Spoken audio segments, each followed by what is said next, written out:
The boardroom on the 42nd floor of Rothman Financial smelled like old money and fresh fear. 12 faces Let's turned move toward the head of forward the with table the where plan. Thomas Granger stood. Silver hair perfectly combed, navy suit pressed sharp enough to cut glass. The projector behind him displayed a single number in red, $47 million. His voice carried the weight of 20 years at this company, 2 decades of trust that made what came next feel inevitable. Ladies and gentlemen, I take no pleasure in this presentation, but the evidence is irrefutable. He clicked the remote. Wire transfer receipts filled the screen, each one bearing the same digital signature at the bottom. Elena Rothman, Chief Executive Officer. Over 18 months, our CEO has systematically embezzled company funds through shell corporations in Dublin, Singapore, and the Cayman Islands. Each transaction authorized during her business trips, designed to avoid detection. Elena Rothman sat at the opposite end of the table, spine rigid in her charcoal Max Mara suit, hands folded to hide the trembling. At 36, she'd spent 5 years proving she deserved the CEO chair her father left her. 5 years fighting the whispers that she was just a legacy appointment. Now those whispers had found their proof. Harold Chen, the eldest board member at 68, leaned forward. His family had invested in Rothman Financial before Elena was born. Thomas, these are serious allegations. Has legal reviewed? Our outside counsel received the preliminary findings yesterday. They recommend immediate suspension pending SEC investigation. The door at the far end of the boardroom swung open.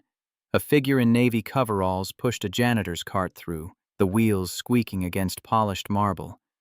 The room fell silent, irritation rippling across expensive faces at the interruption. The janitor was tall, black, broad-shouldered beneath the shapeless uniform. He moved with the particular invisibility that comes from years of being looked through rather than at. The board members' eyes slid past him, already dismissing his presence as they returned to Granger's presentation. But the janitor didn't leave. Instead, he stopped the cart in the center of the room, directly between Granger's projection and the board's sight line. His hands moved to the front of his coveralls, finding the zipper. A security guard stepped forward. "Sir, this is a private—" The coveralls fell away. Beneath them, a charcoal suit, off the rack but pressed with care, a white shirt, a burgundy tie. The janitor's badge clattered to the floor.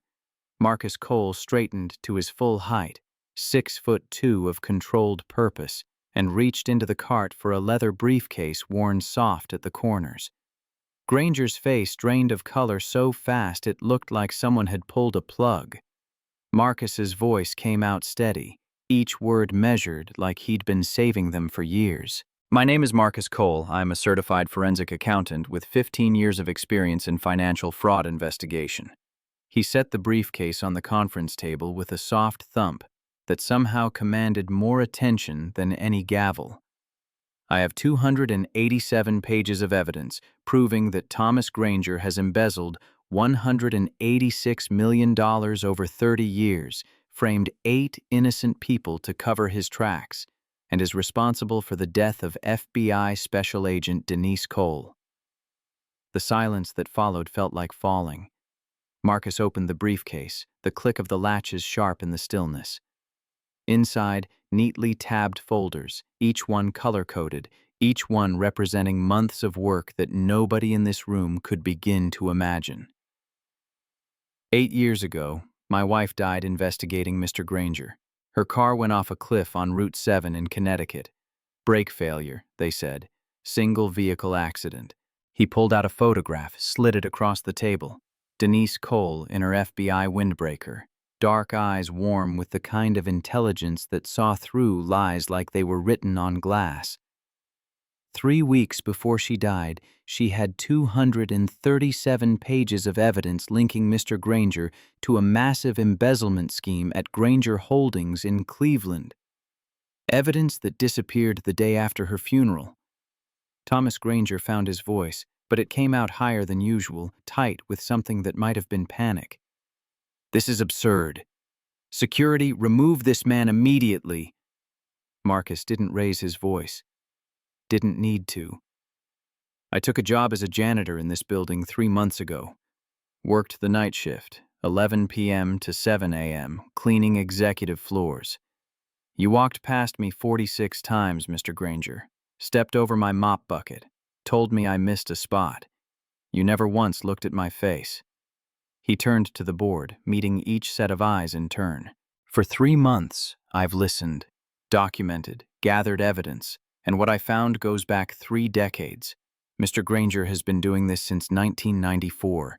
8 victims, always people of color, always framed with the same shell company structure, always when internal audits got too close." Elena's hands had stopped shaking. She stared at Marcus like he'd appeared from another dimension, which in a way he had. The invisible made visible. The dismissed made essential. Harold Chen's voice cut through the tension. "Mr. Cole, these are extraordinary claims.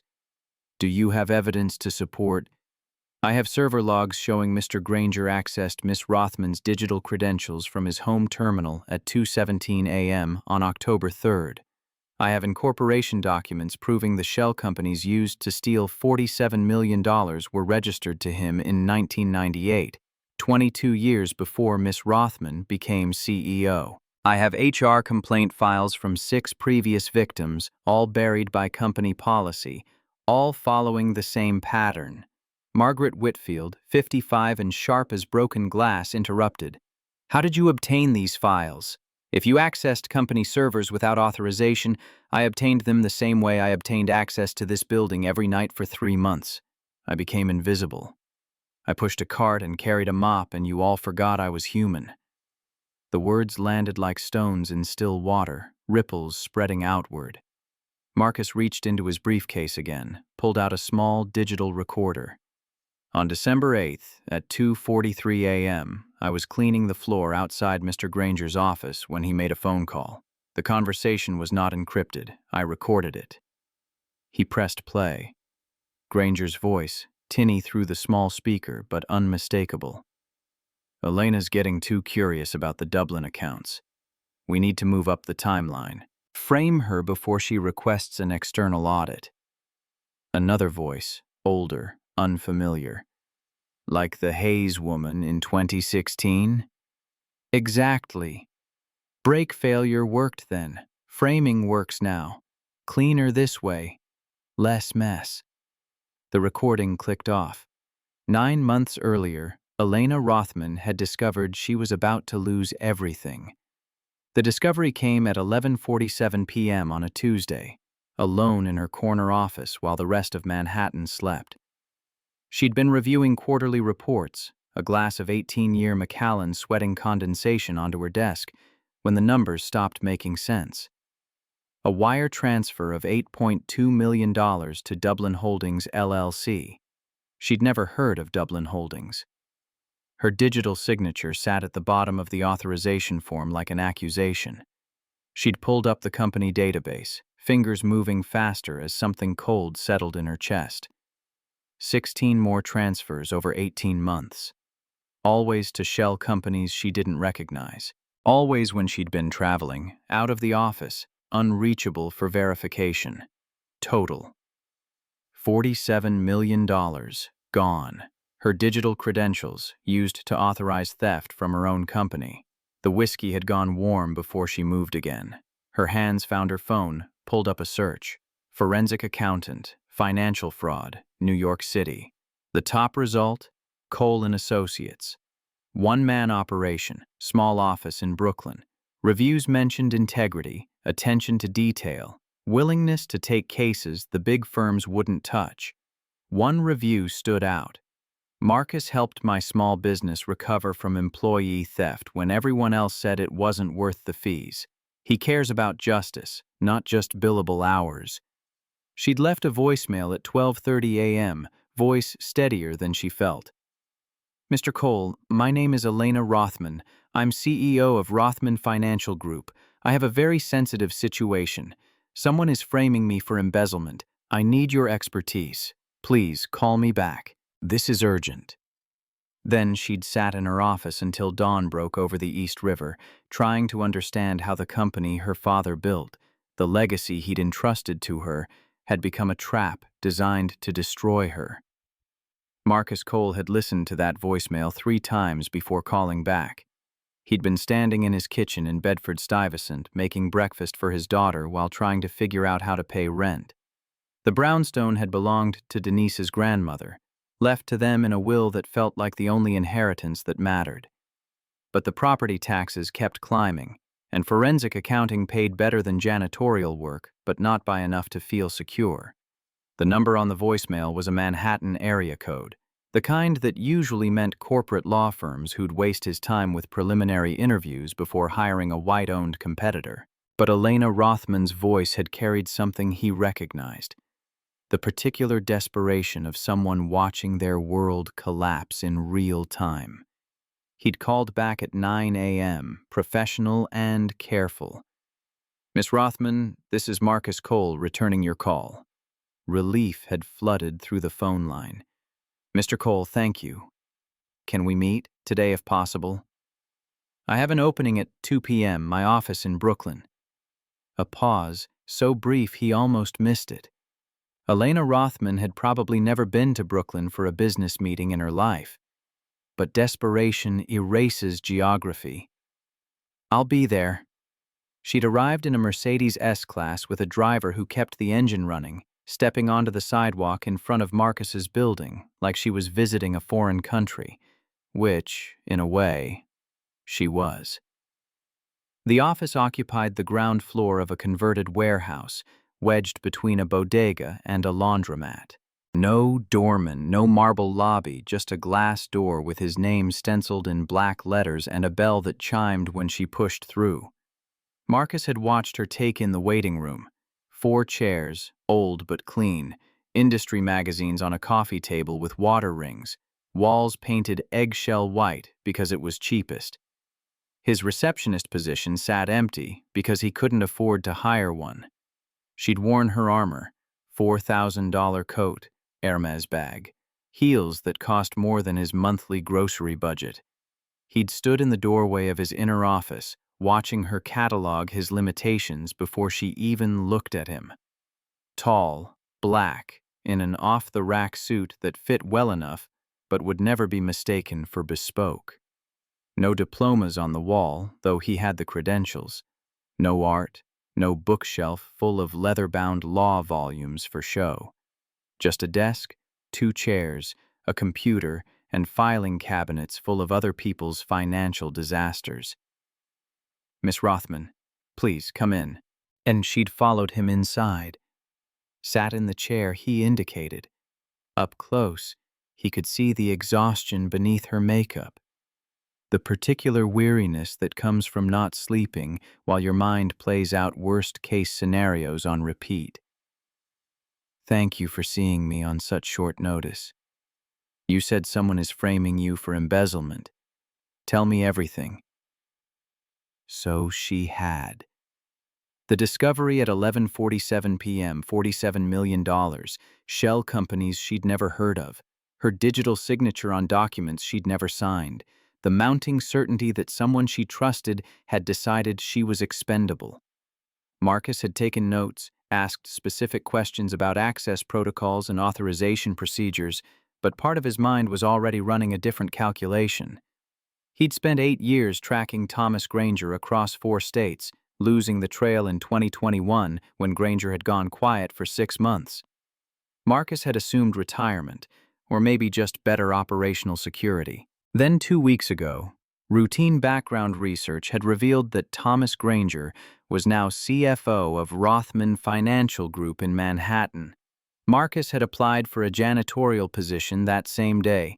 Now, Elena Rothman sat in his office, describing an embezzlement scheme that matched Denise's last investigation so precisely it felt like reading a signature. "Miss Rothman, the shell companies you mentioned, Dublin Holdings, Singapore Financial Services, Cayman Trust, can you access the incorporation documents?" I can request them from our legal department, but that might alert. Don't go through official channels. Do you have direct access to the company database? As CEO, yes, but pull up the corporate registration records. Look for the beneficial owner on the Dublin Holdings filing. She'd pulled out her phone, logged into the system with credentials that might already be flagged for termination. Her fingers moved across the screen, color draining from her face as she read. The beneficial owner is listed as TJG Holdings, a private entity controlled by... She looked up, meeting Marcus's eyes. Thomas Granger. Marcus had kept his face neutral, but inside, something that had been wound tight for 8 years finally clicked into place like a lock accepting its key. Thomas has been CFO for 20 years, my father's closest advisor. He walked me down the aisle when I got married because my father was too sick. He was at my father's bedside when he died. And now he's framing you for crimes he committed. The words sat between them, too large for the small office. Elena's voice came out smaller than before, stripped of executive authority. Why? I trusted him. I've never questioned his judgment, never interfered with his work. Why would he? Because you started asking questions, even if you didn't realize what they meant. Marcus pulled up a file on his computer, turned the monitor so she could see. A timeline, color-coded, spanning 3 decades. Thomas Granger has done this 8 times before. Same pattern. Embezzles over several years, and when internal audits get close, he frames someone else. Always someone without the resources to fight back effectively. Always someone whose testimony will be dismissed. He pointed to an entry from 2016. Denise Cole, FBI Special Agent. She was investigating Granger Holdings in Cleveland. 3 weeks before she was scheduled to present evidence to a grand jury, her car went off a cliff. Brake failure. The investigation was closed. Evidence disappeared. Elena's hand had gone to her mouth. Denise Cole was my wife. The silence that followed felt like standing at the edge of something bottomless. I've been tracking Granger for 8 years. Across Cleveland, Chicago, Boston. He's careful, always moving before anyone can build a complete case. But he uses the same shell company structure every time. The same routing through Dublin, Singapore, the Caymans. It's elegant, really, and it's how I knew. Elena had found her voice again, though it came out different than before. Less polished, more raw. When I called you, you already knew about Thomas. I knew he was CFO at Rothman Financial. I didn't know he was framing you specifically until you told me about the digital signature forgery. And the janitor job? Marcus had allowed himself a small, grim smile. I needed access to executive floors after hours. Security is lighter at night, and people don't question a man with a mop bucket. I've been documenting his movements, his communications, building a timeline of the current fraud. You calling me was coincidence. Or fate. I don't believe in fate, but I believe in patterns. And Thomas Granger follows a pattern so precise you could set your watch by it. Elena had leaned back in her chair, something shifting in her posture. The armor of her expensive clothes suddenly looked less like confidence and more like costume. What do we do? We need to access the original server logs, the ones that show when and where your digital credentials were compromised. Your CFO will have buried them, but they exist. Server backups are legally required to be maintained for 7 years. We need the physical servers in your building, the ones that haven't been scrubbed yet. I can authorize access. I'm still CEO. You said your executive access was suspended pending the board investigation. They suspended my ability to execute financial transactions. They didn't revoke my physical security clearances, not yet. Marcus had studied her face, seeing the calculation happening behind her eyes. Elena Rothman had spent 5 years in the corner office, 5 years learning to navigate corporate politics and board dynamics. She knew the difference between official suspension and actual powerlessness. The servers are in basement level 2, climate-controlled, biometric security. I have access. Then that's where we start.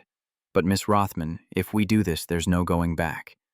The board will see it as destroying evidence or corporate espionage. If we're caught, you lose whatever plausible deniability you have left." She'd met his eyes without flinching. "My plausible deniability is already gone. Thomas made sure of that when he forged my signature 47 times. The only question now is whether I go down for his crimes or whether we expose the truth. The truth doesn't always win. No, but it's the only option that lets me sleep at night." Marcus had recognized the look on her face. He'd worn it himself 8 years ago, standing at Denise's grave, choosing between safe grief and dangerous justice. "We go tonight. 11 p.m. security rotation changes at 11:15, gives us a 15-minute window when shift handoff creates coverage gaps. Wear dark clothes, nothing memorable. And Miss Rothman? Yes? You'll need to leave your phone at home. They're tracking it." That had been 3 days ago. Now Marcus stood in the kitchen of his brownstone at 6 a.m. making breakfast for Zoe while his mind ran through the plan for the 100th time. The kitchen smelled like pancakes and the particular kind of anxiety that tastes like copper in the back of your throat. Zoe Cole sat at the small table, 9 years old, with her mother's eyes and her mother's gap-toothed smile when she remembered to smile at all. Lately, she'd been quiet, watchful in ways that made Marcus's chest hurt.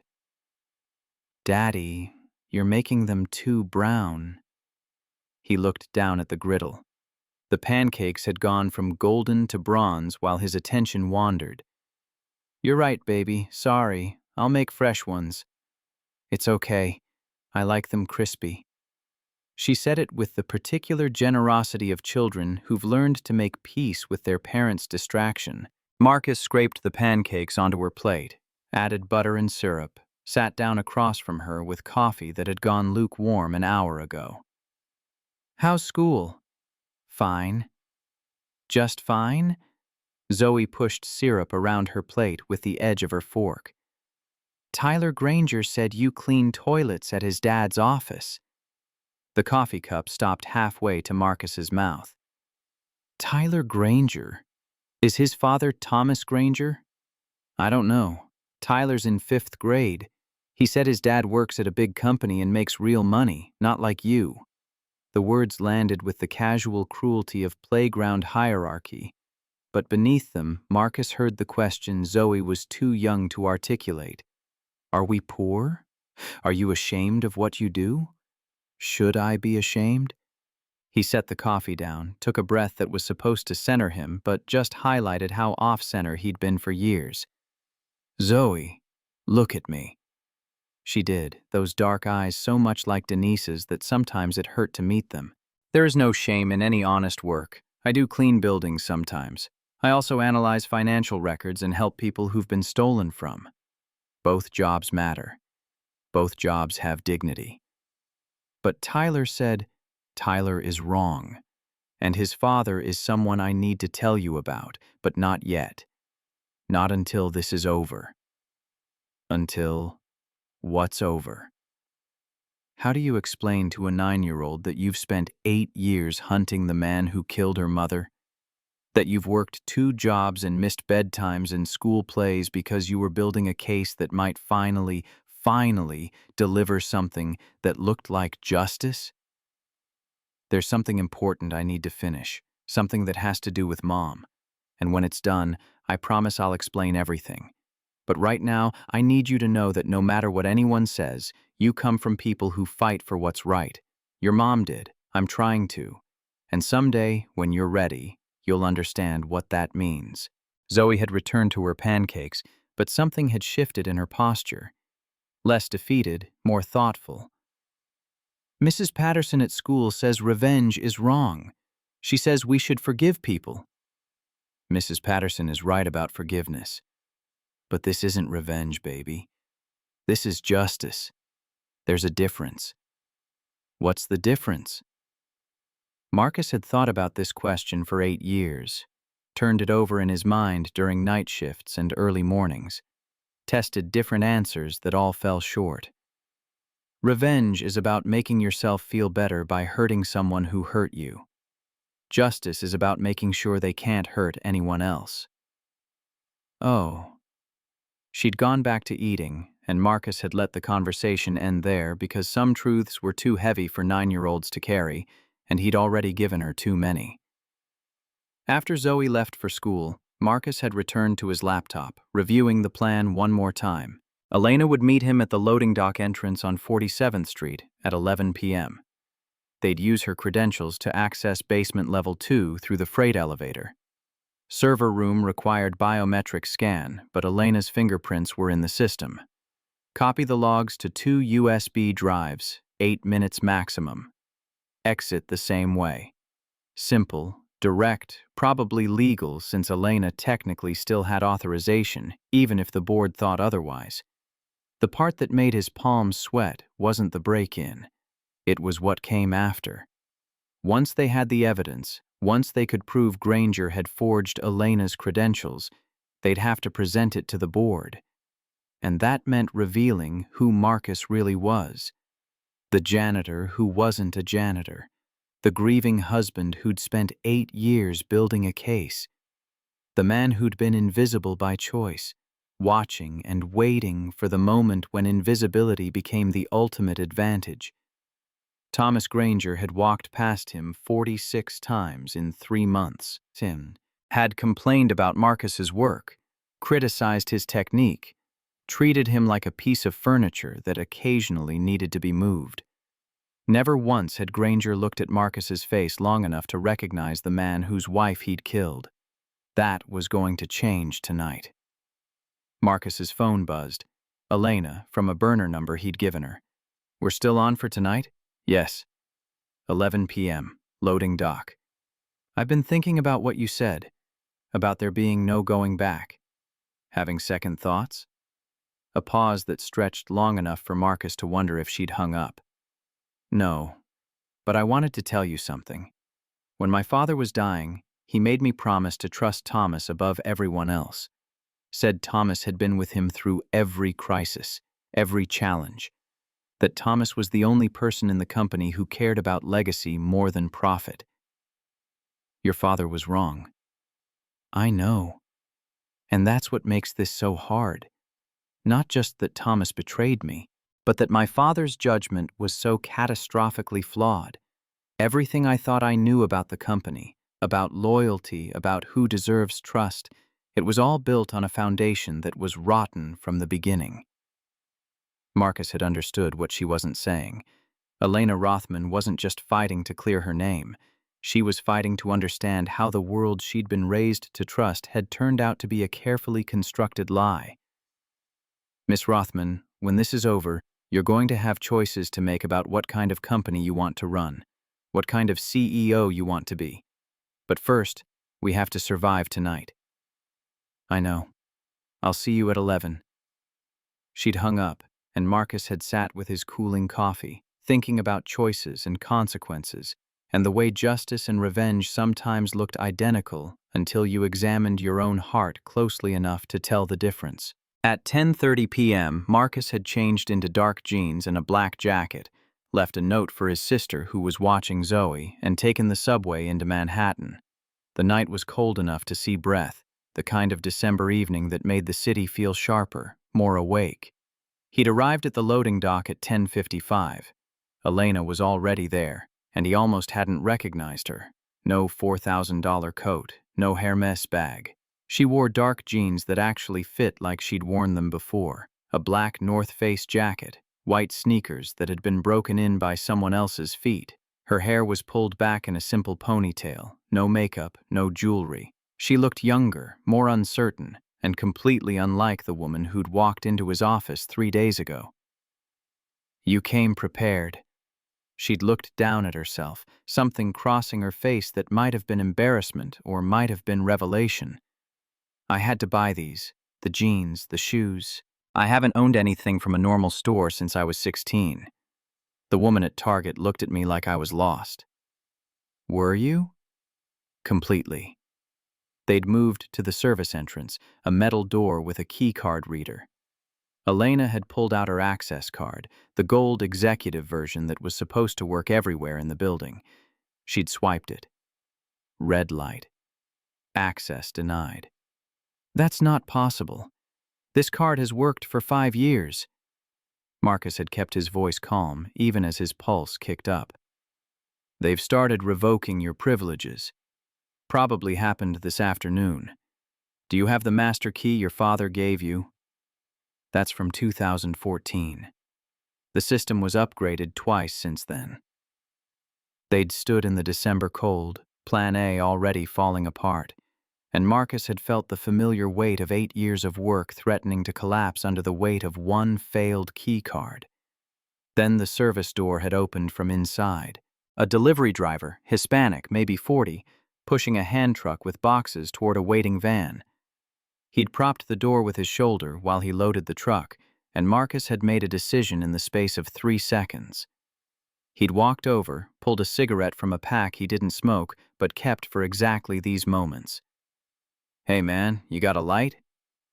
The driver had patted his pockets, handed over a lighter without really looking.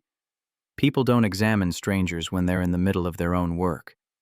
Marcus had made a show of lighting the cigarette, then palmed the man's key card from where it hung on his belt clip. 3 seconds, smooth as breathing. "Thanks, brother. Appreciate it."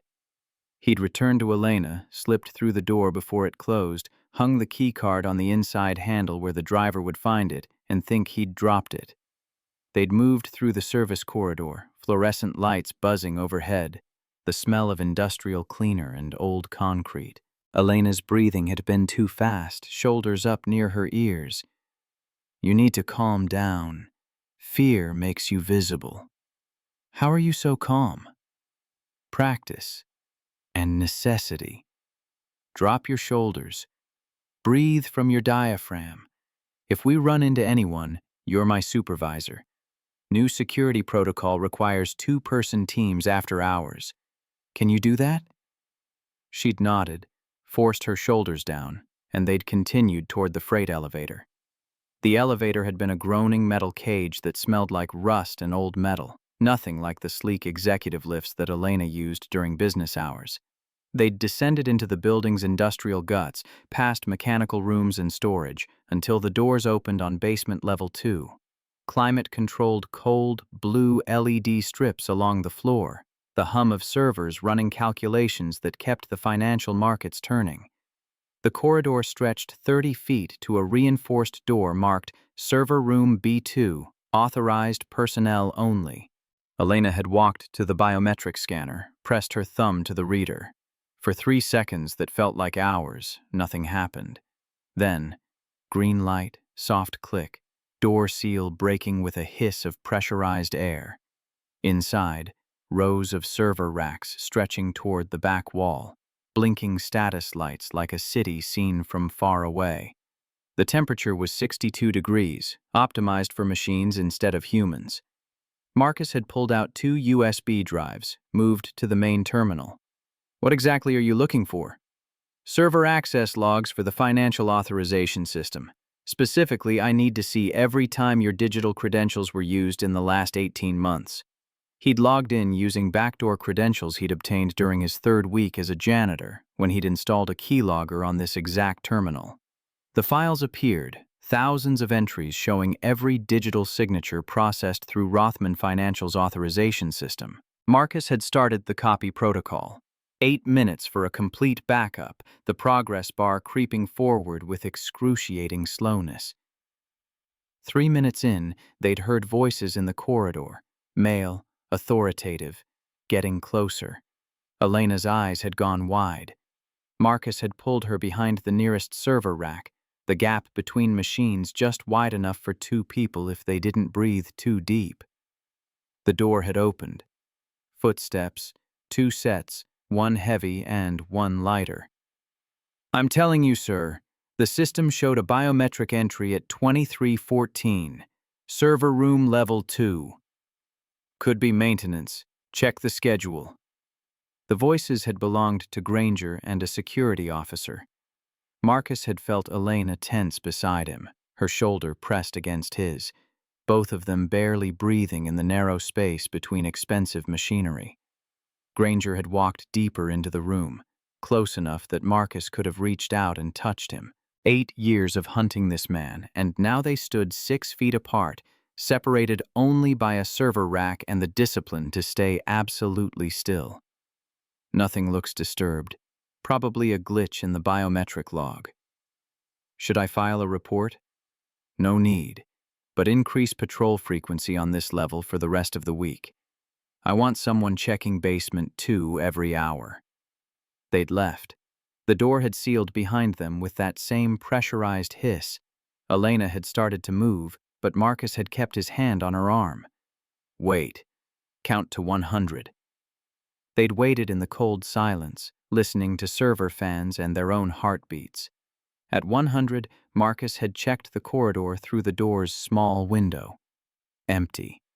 The USB progress bar had hit 100%.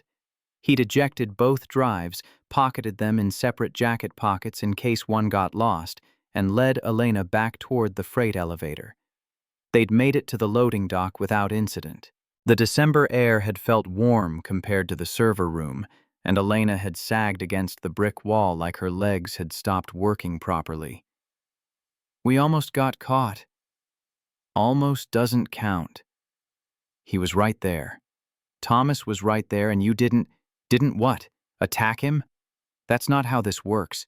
We need him confident and unaware. The moment he knows we have evidence, he starts destroying backup files and calling lawyers. We do this smart, or we don't do it at all. Elena had nodded, but her hands were shaking. Marcus had recognized the adrenaline crash, the way fear catches up after danger passes. Miss Rothman, I need you to go home. Different route than you came. Don't use your car service. Take the subway, get off 3 stops early, walk the rest. Tomorrow, act normal. Go to your office. Do your work. Don't give any indication that tonight happened. When do we present the evidence? I need to analyze what we copied. Correlate it with the other victims' timelines. Build an airtight case. 3 days, maybe 4.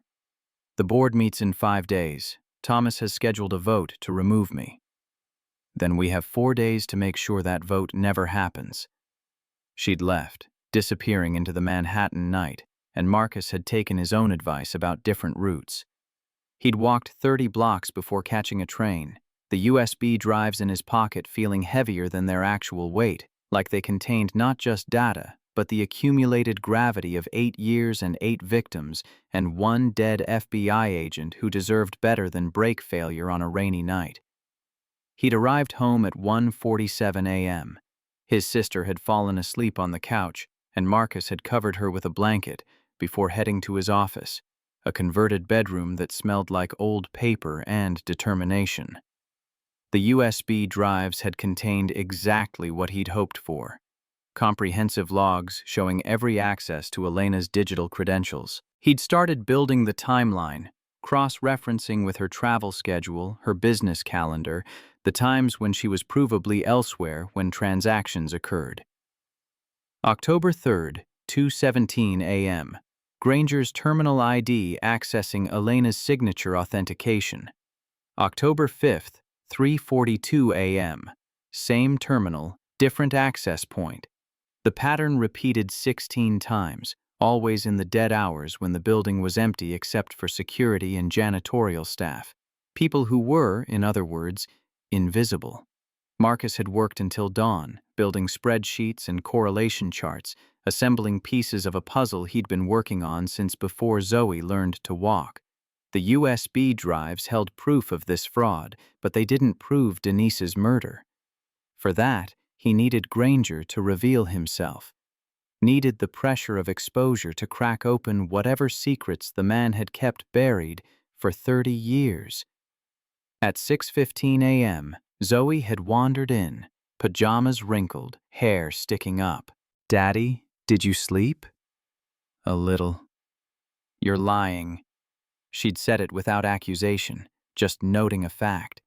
Marcus had pulled her onto his lap, breathing in the kid smell of her, shampoo and sleep and the particular sweetness of 9 years old. "You're right, I'm lying. I was working on something important. The thing about Mom? Yeah, baby. The thing about Mom. Is it almost done? Marcus had looked at the screens full of evidence, the timeline that spanned 3 decades, the names of victims who'd lost years of their lives to Thomas Granger's carefully constructed fraud. Almost. Very soon now. Zoe had hugged him, fierce and quick, then pulled away to get ready for school. Marcus had watched her go, thinking about promises kept and promises broken and the way children absorb their parents' obsessions like second-hand smoke. 3 days later, Marcus had compiled 287 pages of evidence, server logs, incorporation documents, HR complaint files that Rosa Martinez had kept hidden in her basement for 10 years, victim testimony, financial forensics showing money flowing through shell companies like water through a maze that always led back to the same source. He'd presented it to Elena in his office, watching her face change as she understood the scope of what Granger had built. Not just fraud, but a system. Not just theft, but a carefully engineered method of destroying anyone who got too close to the truth. There are 8 victims? 8 confirmed. I suspect there are more, but these are the ones I can prove. Jamal Thompson served 4 years for embezzlement in Cleveland. Maria Gonzalez, 2 years in Chicago. Keisha Williams is still serving year 6 of a 12-year sentence in Boston. Elena had put her hand over her mouth. And your wife? Denise was number 3. She didn't go to trial because she died before she could present evidence. Marcus, I'm so sorry. Don't be sorry, help me finish this. They'd planned the confrontation for the board meeting, the one where Granger expected to present his evidence against Elena and watch her career disintegrate. Instead, they'd walk in with truth that cut deeper than fraud, that exposed not just one criminal, but an entire system that had enabled him. The night before the meeting, Marcus had called Zoe from his sister's house in Philadelphia. He'd sent her there for safety after Tyler Granger's playground cruelty revealed how close the worlds were getting, how soon everything would become public and dangerous. Daddy, when can I come home? Soon, baby. Tomorrow, everything changes. Are you scared? The question had caught him off guard, made him pause in a way that let truth slip through. Terrified. Then why are you doing it? Because your mom would, and because I promised her I'd finish what she started, and because if I don't, the bad man hurts more people. What if he hurts you? Marcus had closed his eyes, phone pressed to his ear, thinking about all the ways to lie to your daughter for her own comfort and rejecting everyone. Then you'll know I tried. You'll know I fought for what matters, and someday when you're older, you'll understand that some things are worth the risk. I love you, Daddy. I love you more than the sky, baby. More than all the stars. It was something Denise used to say, back when Zoe was small enough to believe in hyperbole without questioning the math. Now it just hurt, a reminder of everything lost and everything still at stake. The morning of the board meeting, Marcus had dressed in his best suit, the one he'd bought for Denise's funeral and hadn't worn since. Navy, single-breasted, pressed until the creases could cut. He'd loaded the briefcase with evidence, checked and rechecked the USB drives, rehearsed the presentation until it felt like muscle memory. Elena had texted at 8 a.m. I'm ready, Marcus had replied. See you there. He'd taken the subway to Midtown, walked the 6 blocks to Rothman Financial, and entered through the main lobby for the first time in 3 months. No service entrance, no janitor's uniform, just Marcus Cole, forensic accountant, walking through marble and brass like he belonged there. The elevator to 42 had been the executive model, smooth and silent. Other passengers had given him space without seeming to, the unconscious geography of bodies that marks some people as different, as other, as requiring distance. He'd let them keep their distance. Soon enough, they'd have no choice but to see him. The boardroom fell into the kind of silence that happens when reality shifts faster than minds can process. Thomas Granger stood frozen at the projector, remote control still gripped in his hand like he'd forgotten how to let go. His presentation about Elena's crimes glowed behind him, suddenly irrelevant, suddenly exposed as the distraction it had always been. Harold Chen broke the quiet first, his voice carrying the careful weight of a man who'd survived 6 decades in finance by knowing when the ground was shifting beneath him.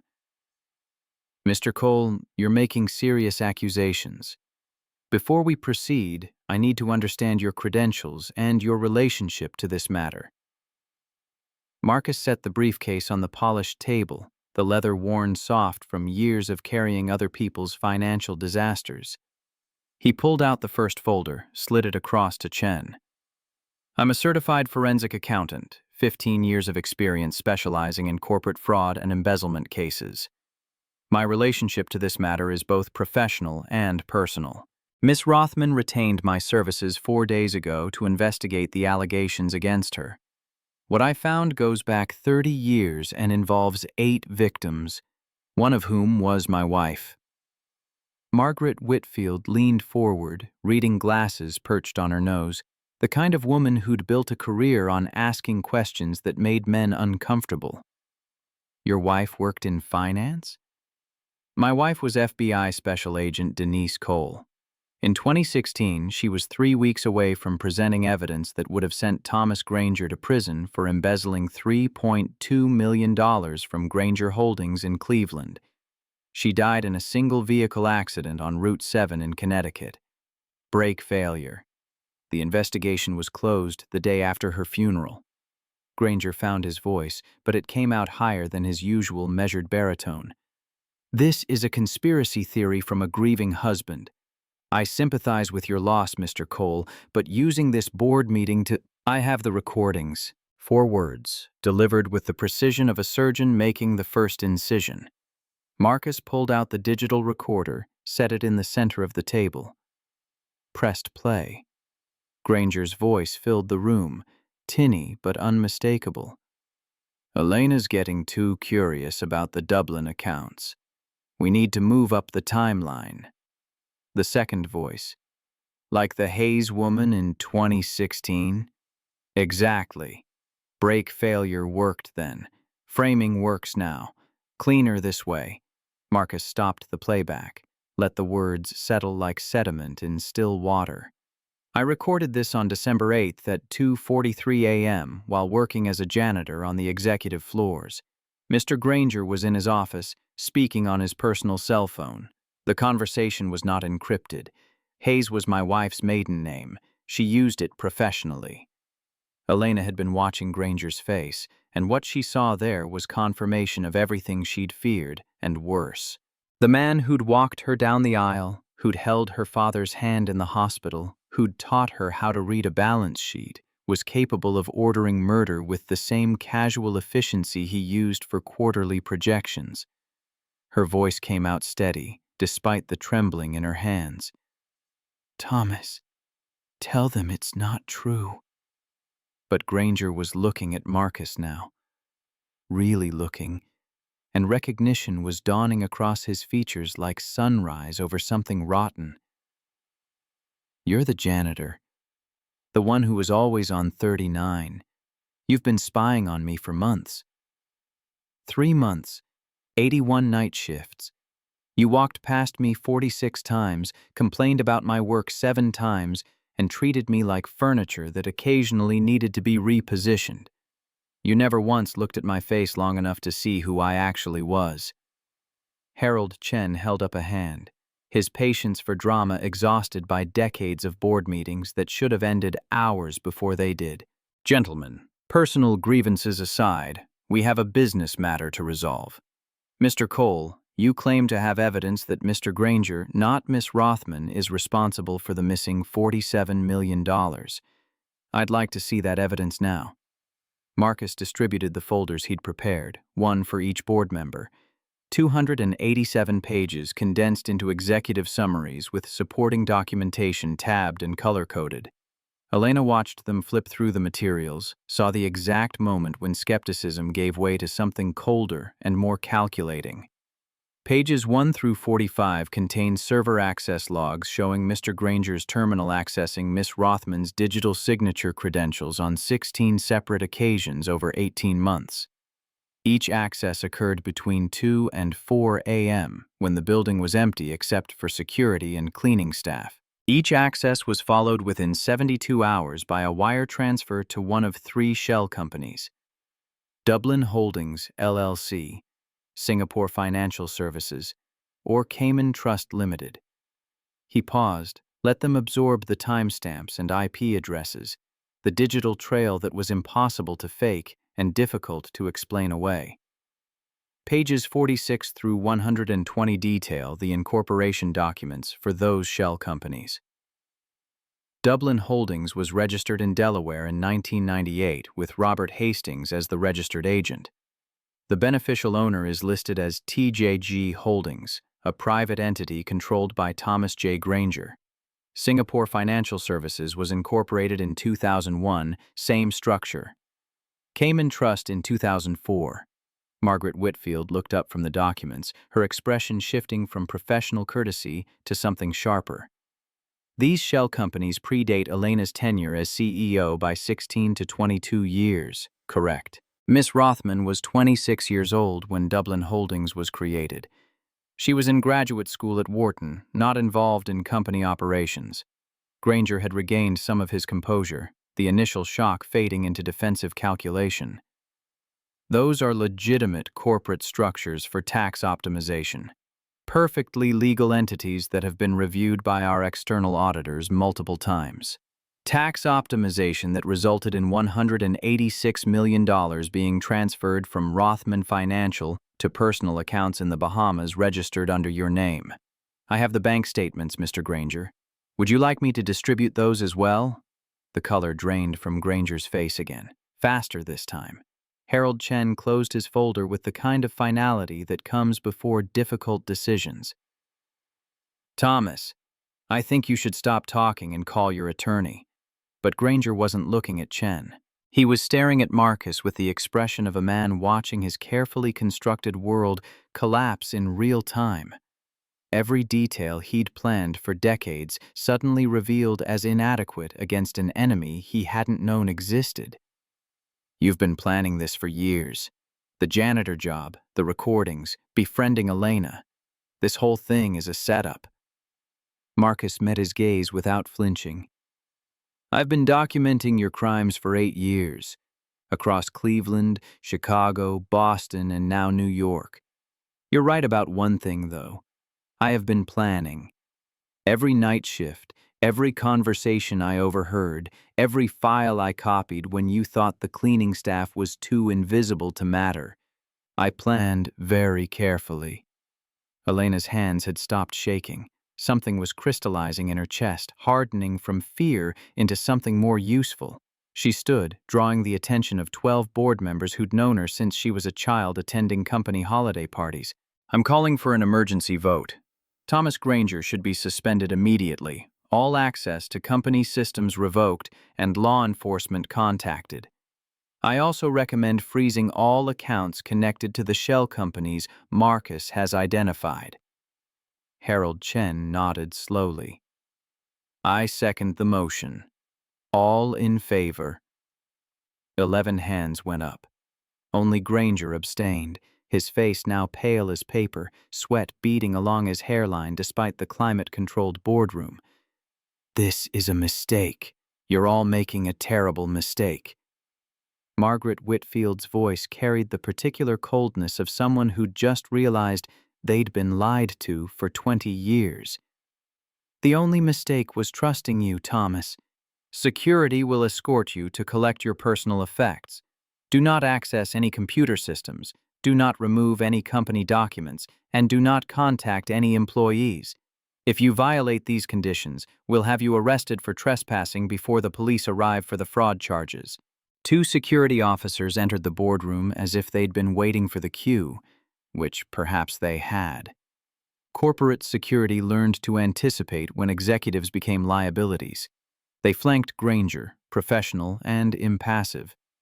As they led him toward the door, Granger turned back one final time. You've destroyed me over a woman who was in the wrong place at the wrong time.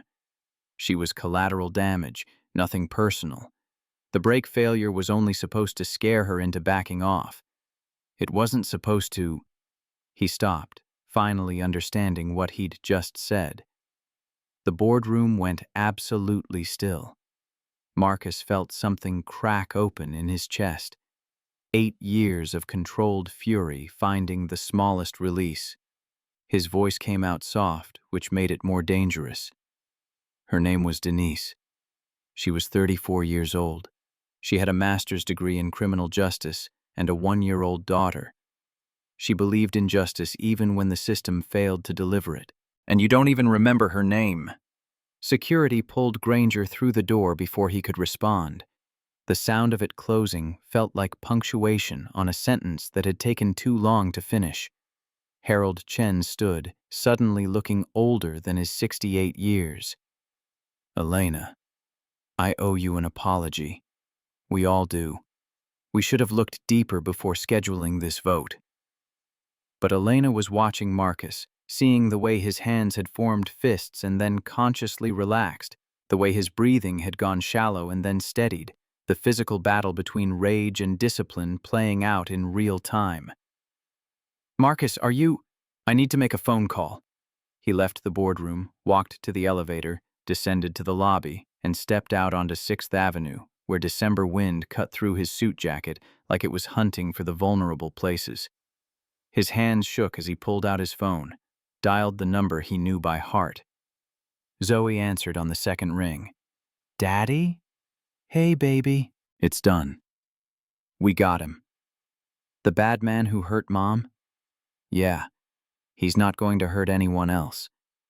He heard her crying through the phone, the kind of tears that come from relief rather than pain, and found his own face wet despite the cold air evaporating moisture almost as fast as it formed. Can I come home now? Not yet. The news is going to be everywhere in the next few days. Reporters, cameras, people asking questions. I need you safe at Aunt Tanya's until it settles. But soon, baby. Very soon. Promise? Promise, promise. After she hung up, Marcus stood on the sidewalk letting Manhattan flow around him. 8 years of hunting, 3 months of janitorial work, 4 nights of planning the break-in, and it had all come down to 16 minutes in a boardroom and one confession that Granger hadn't meant to make.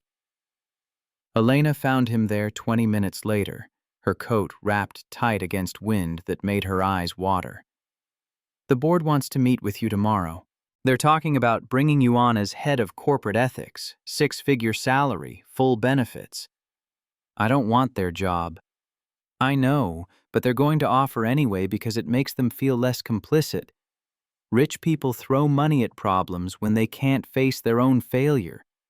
She said it without bitterness, just observation honed by 36 years of watching how power insulated itself from consequence. Marcus, can I ask you something? Go ahead. When we were in the server room and Granger almost caught us, why didn't you do something? You could have confronted him right there. Ended it. Marcus thought about the question, about all the nights he'd imagined exactly that scenario, the satisfying fantasy of making Granger look him in the eyes and know, really know, what he'd taken. Because I needed him confident, needed him to think he'd gotten away with it one more time. People make mistakes when they think they're untouchable. That recording, the confession in the boardroom, those only happened because he didn't see me coming until it was too late. The art of being invisible. The only art that mattered. They stood together in the wind, watching yellow cabs navigate gridlock until Elena's phone started buzzing with news alerts. The story was already breaking. Financial journalists who'd been tipped by board members with agendas Marcus couldn't begin to map. By tomorrow morning, his face would be on CNBC, his name in the Wall Street Journal, his 8-year hunt transformed into content for people who'd forget about it before lunch. I should go. Prepare for whatever comes next. Elena pulled a business card from her coat, pressed it into his hand. My personal cell. Not the CEO number, the one I give to actual friends. When this gets overwhelming, and it will, call me. You saved my life, Marcus. That's not a debt I take lightly. She left in a car service that had appeared as if summoned by wealth itself, and Marcus walked to the subway because that's what you did when you'd spent 8 years building a case on a janitor's salary, supplemented by forensic accounting work that barely covered rent. The train back to Brooklyn was crowded with evening commuters, people pressed together in forced intimacy, all of them looking at phones or windows or nothing, masters of urban invisibility. Marcus found a corner and let his mind finally process what had happened. Granger was finished. The confession had been recorded by the board's automatic meeting transcription system, admissible in court, impossible to walk back. The FBI would reopen Denise's case. The victims would get their names cleared. Elena would survive with her reputation intact. Everything he'd worked for had come to fruition in a single morning. So why did he feel empty instead of victorious? The answer came from Zoe's voice on the phone, the question she'd asked that he'd deflected. Can I come home now? Because home had been defined by absence for 8 years, by the ghost of Denise and the hunt for her killer, and now that the hunt was over, he didn't know what home looked like without it. His phone buzzed, text from a number he didn't recognize. Mr. Cole, this is FBI Special Agent Patricia Morrison. I worked with Denise in the Cleveland field office. I've been following the Rothman case since the news broke 2 hours ago. I'd like to discuss reopening your wife's investigation. Can we meet tomorrow? Marcus stared at the message, feeling pieces of his carefully constructed emotional walls start to crumble. Denise's case, officially closed for 8 years, might finally get the investigation it deserved. Justice delayed was better than justice denied, but the delay had cost him time with Zoe that he'd never get back. Birthday parties missed because he was tracking financial records. School plays skipped because he had a lead in Chicago that turned into nothing. He texted back, 2 p.m., my office in Brooklyn. The train rattled through the tunnel, lights flickering as they always did between stations, and Marcus closed his eyes against the fluorescent glare. Tomorrow would bring reporters and lawyers and FBI agents asking questions he'd answered in his mind 10,000 times. But tonight, he just wanted to sit in his brownstone kitchen and remember what Denise's laugh sounded like. The sound that had gotten quieter in his memory with each passing year until he wasn't sure anymore if he was remembering accurately or just remembering the memory. Rosa Martinez was waiting on his stoop when he got home, wrapped in a winter coat that had seen better decades, holding a casserole dish covered in aluminum foil. She'd worked HR at Rothman Financial for 30 years before retiring in 2022, one of the invisible people who saw everything and were expected to forget it all. I saw the news, figured you hadn't eaten. Rosa, you didn't have to. I know I didn't have to. I wanted to. For 10 years I kept those files in my basement after they told me to destroy them, wondering if they'd ever matter. You cared, Marcus. You cared when it cost you everything. She pushed the casserole into his hands, warm through the foil, the smell of home cooking fighting against December cold. My granddaughter's taking the LSAT next month. She wants to be a prosecutor. I told her about you, about how one person can make a difference if they're willing to pay the price. She said you're a hero. I'm not a hero. I'm just a father who needed his daughter to see that some promises don't break, even when everything else does. Rosa patted his cheek with a grandmother's gentle authority. That's exactly what heroes say. Eat the chicken, Marcus, and get some sleep. Tomorrow's going to be harder than today. She left him standing on the stoop with warm food and cold truth, and Marcus carried both inside to a brownstone that felt larger now that the hunt was over, rooms that had been filled with purpose suddenly revealing themselves as just rooms.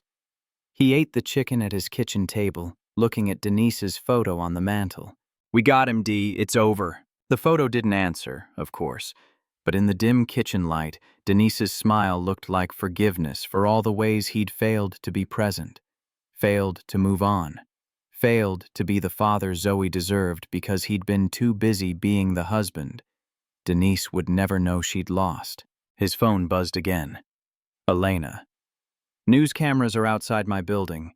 Reporters asking about the janitor who took down a Wall Street executive. How are you holding up? I'm fine. You're lying. I've gotten very good at recognizing lies this week. Marcus smiled, despite the exhaustion pulling at his edges. Okay. I'm completely overwhelmed and have no idea what to do with myself now that the thing I've been focused on for 8 years is suddenly finished. That's better. Want some advice from someone who just had her entire worldview shattered? Sure. Don't make any major decisions for at least a month. Don't talk to reporters without a lawyer present. And definitely don't turn down the job offer from Rothman Financial because you think you don't deserve success. You earned this, Marcus. Let yourself have it. Then after she hung up, Marcus sat in his quiet kitchen and thought about deserving, about earning, about the difference between justice and revenge, and whether the line between them was as clear as he'd told Zoe it was. He'd gotten Granger arrested, exposed, finished. But Denise was still dead. The years with Zoe were still lost. The cost of the hunt remained paid regardless of the outcome.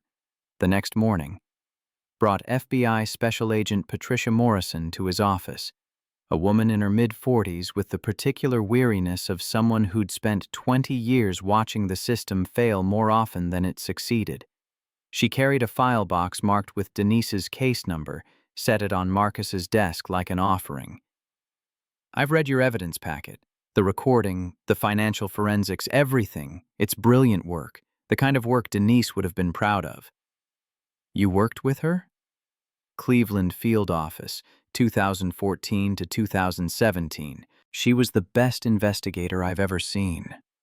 Relentless, detail-oriented, and absolutely convinced that financial crimes mattered just as much as violent ones, because they destroyed lives in slower, more invisible ways.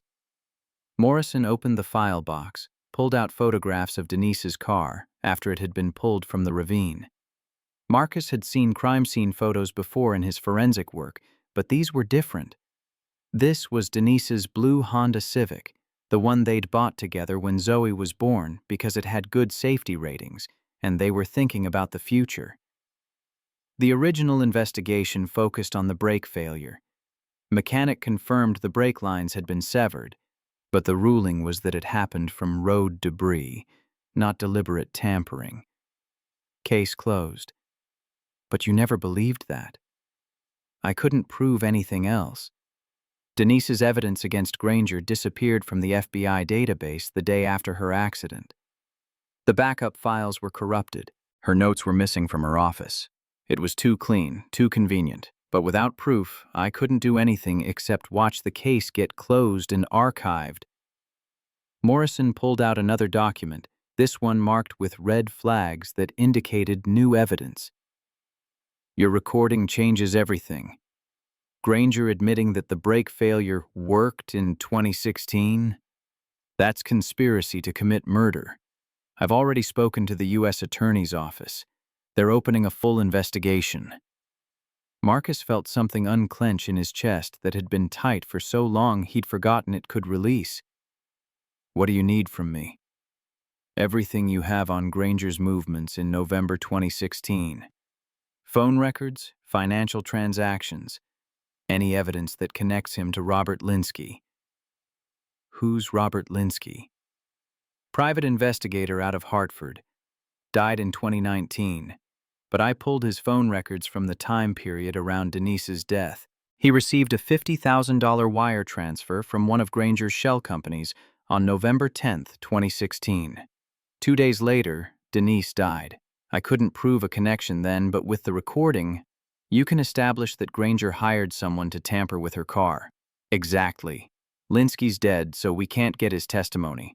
But we can build a circumstantial case that becomes very difficult to defend against when combined with Granger's recorded confession. They spent the next 3 hours going through Marcus's files, 8 years of documentation that had been building toward exactly this moment. Morrison took notes with the focused intensity of someone who'd been waiting a long time for a second chance. Marcus, I have to ask, why didn't you come to the FBI years ago with this evidence?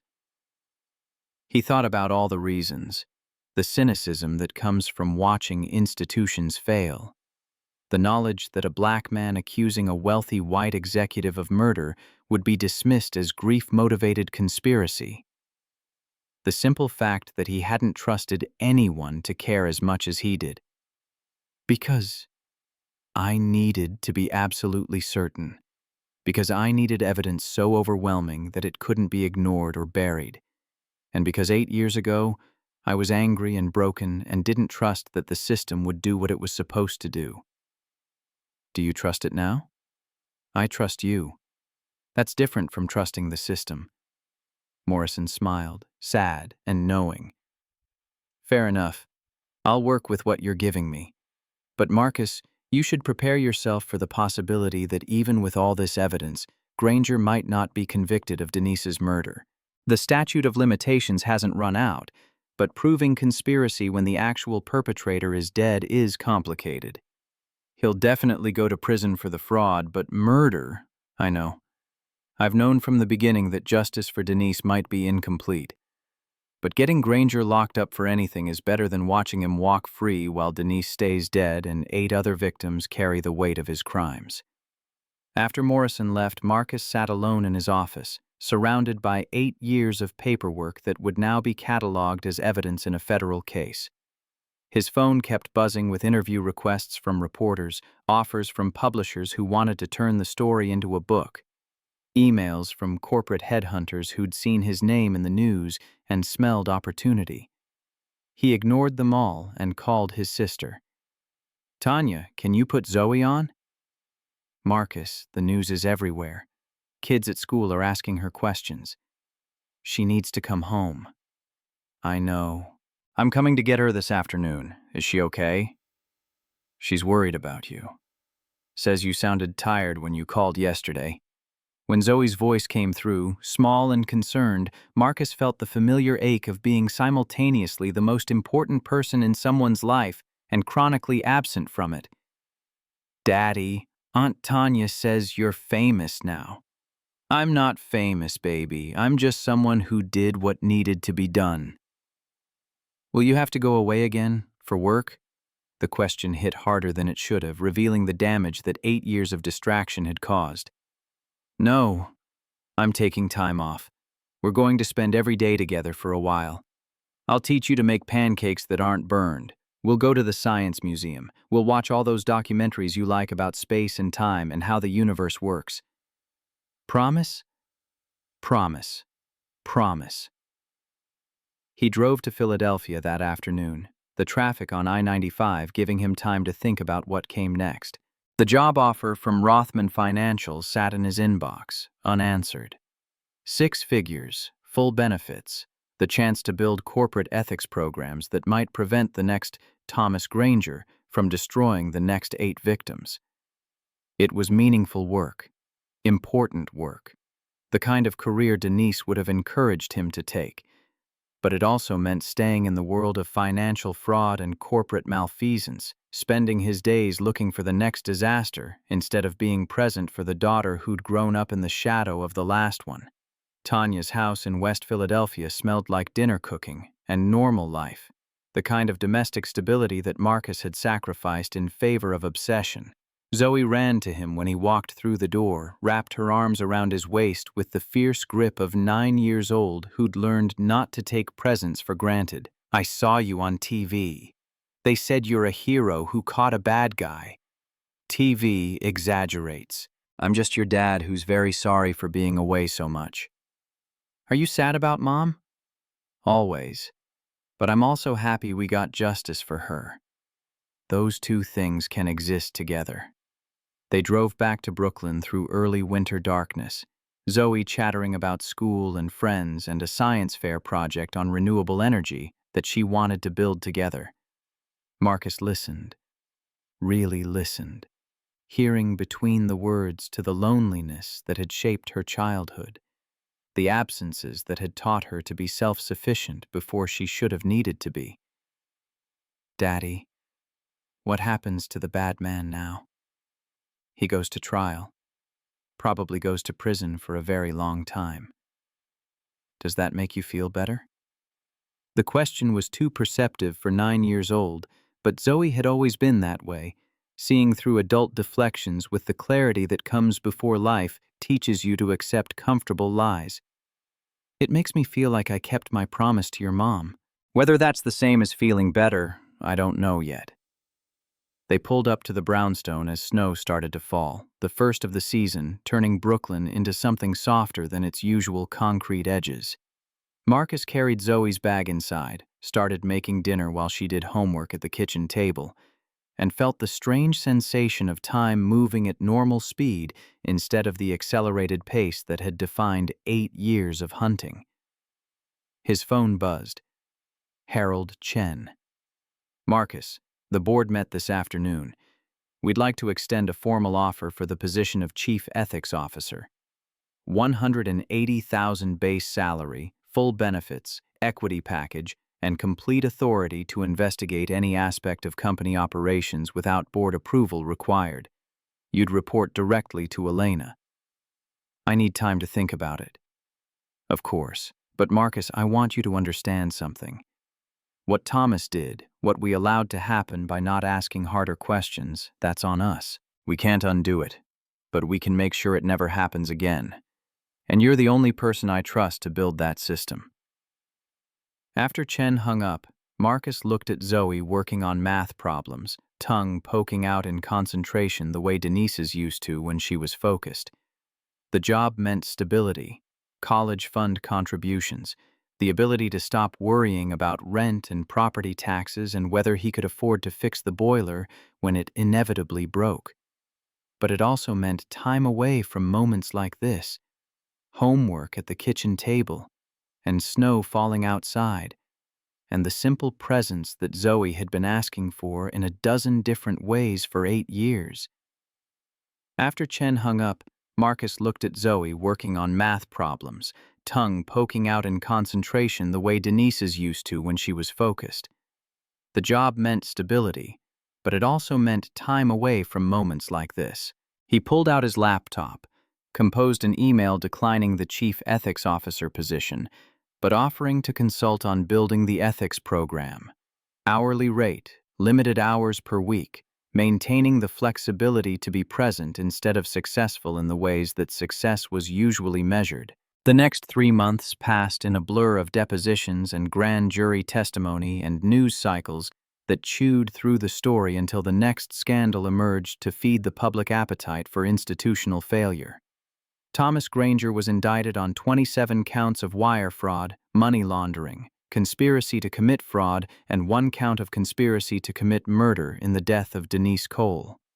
The trial date was set for June, giving Marcus half a year to prepare testimony and watch his face gradually disappear from headlines as other, newer disasters emerged to feed the cultural moment. Keisha Williams was released from prison in February, her conviction overturned based on evidence that Granger had framed her using the same methods he'd used on Elena. Marcus had driven to Boston to meet her outside the prison gates, watched her reunite with children who'd grown from 6 and 4 to 14 and 12 in her absence. She'd hugged him with the fierce gratitude of someone who'd stopped believing in rescue and then received it anyway. I told myself for 6 years that the truth would come out eventually. I almost stopped believing it. The truth doesn't always come out. Sometimes it needs help. Then thank you for being the help. Jamal Thompson's conviction was vacated in March, his name cleared after 12 years of living with a criminal record that had destroyed his career and marriage. He'd called Marcus from Cleveland, voice shaking with something between joy and fury that justice had taken more than a decade to find him. They can't give me back the years, can't fix what my kids think of me growing up believing their father was a criminal. No, but they can make sure the next person doesn't lose 12 years. Is that supposed to make me feel better? No. It's supposed to make you feel like your suffering had meaning. Whether that's enough is something only you can decide. Maria Gonzalez had been easier, her 2 years in prison a lighter sentence, but no less devastating for the time they'd cost. She'd taken the settlement from Rothman Financial's Victims Fund and used it to pay for her daughter's college tuition, called Marcus to thank him, but also to ask the question that kept coming up in different forms from different victims. Why? Why did you care about us when nobody else did? Because my wife cared. And because once you see how the system fails, you can't unsee it. You either fight or you become complicit. Which are you? Still trying to figure that out. Elena had stepped down as CEO in April, not because the board forced her, but because she'd looked at the company her father built and realized she didn't want to spend her life managing the same structures that had enabled Granger's crimes.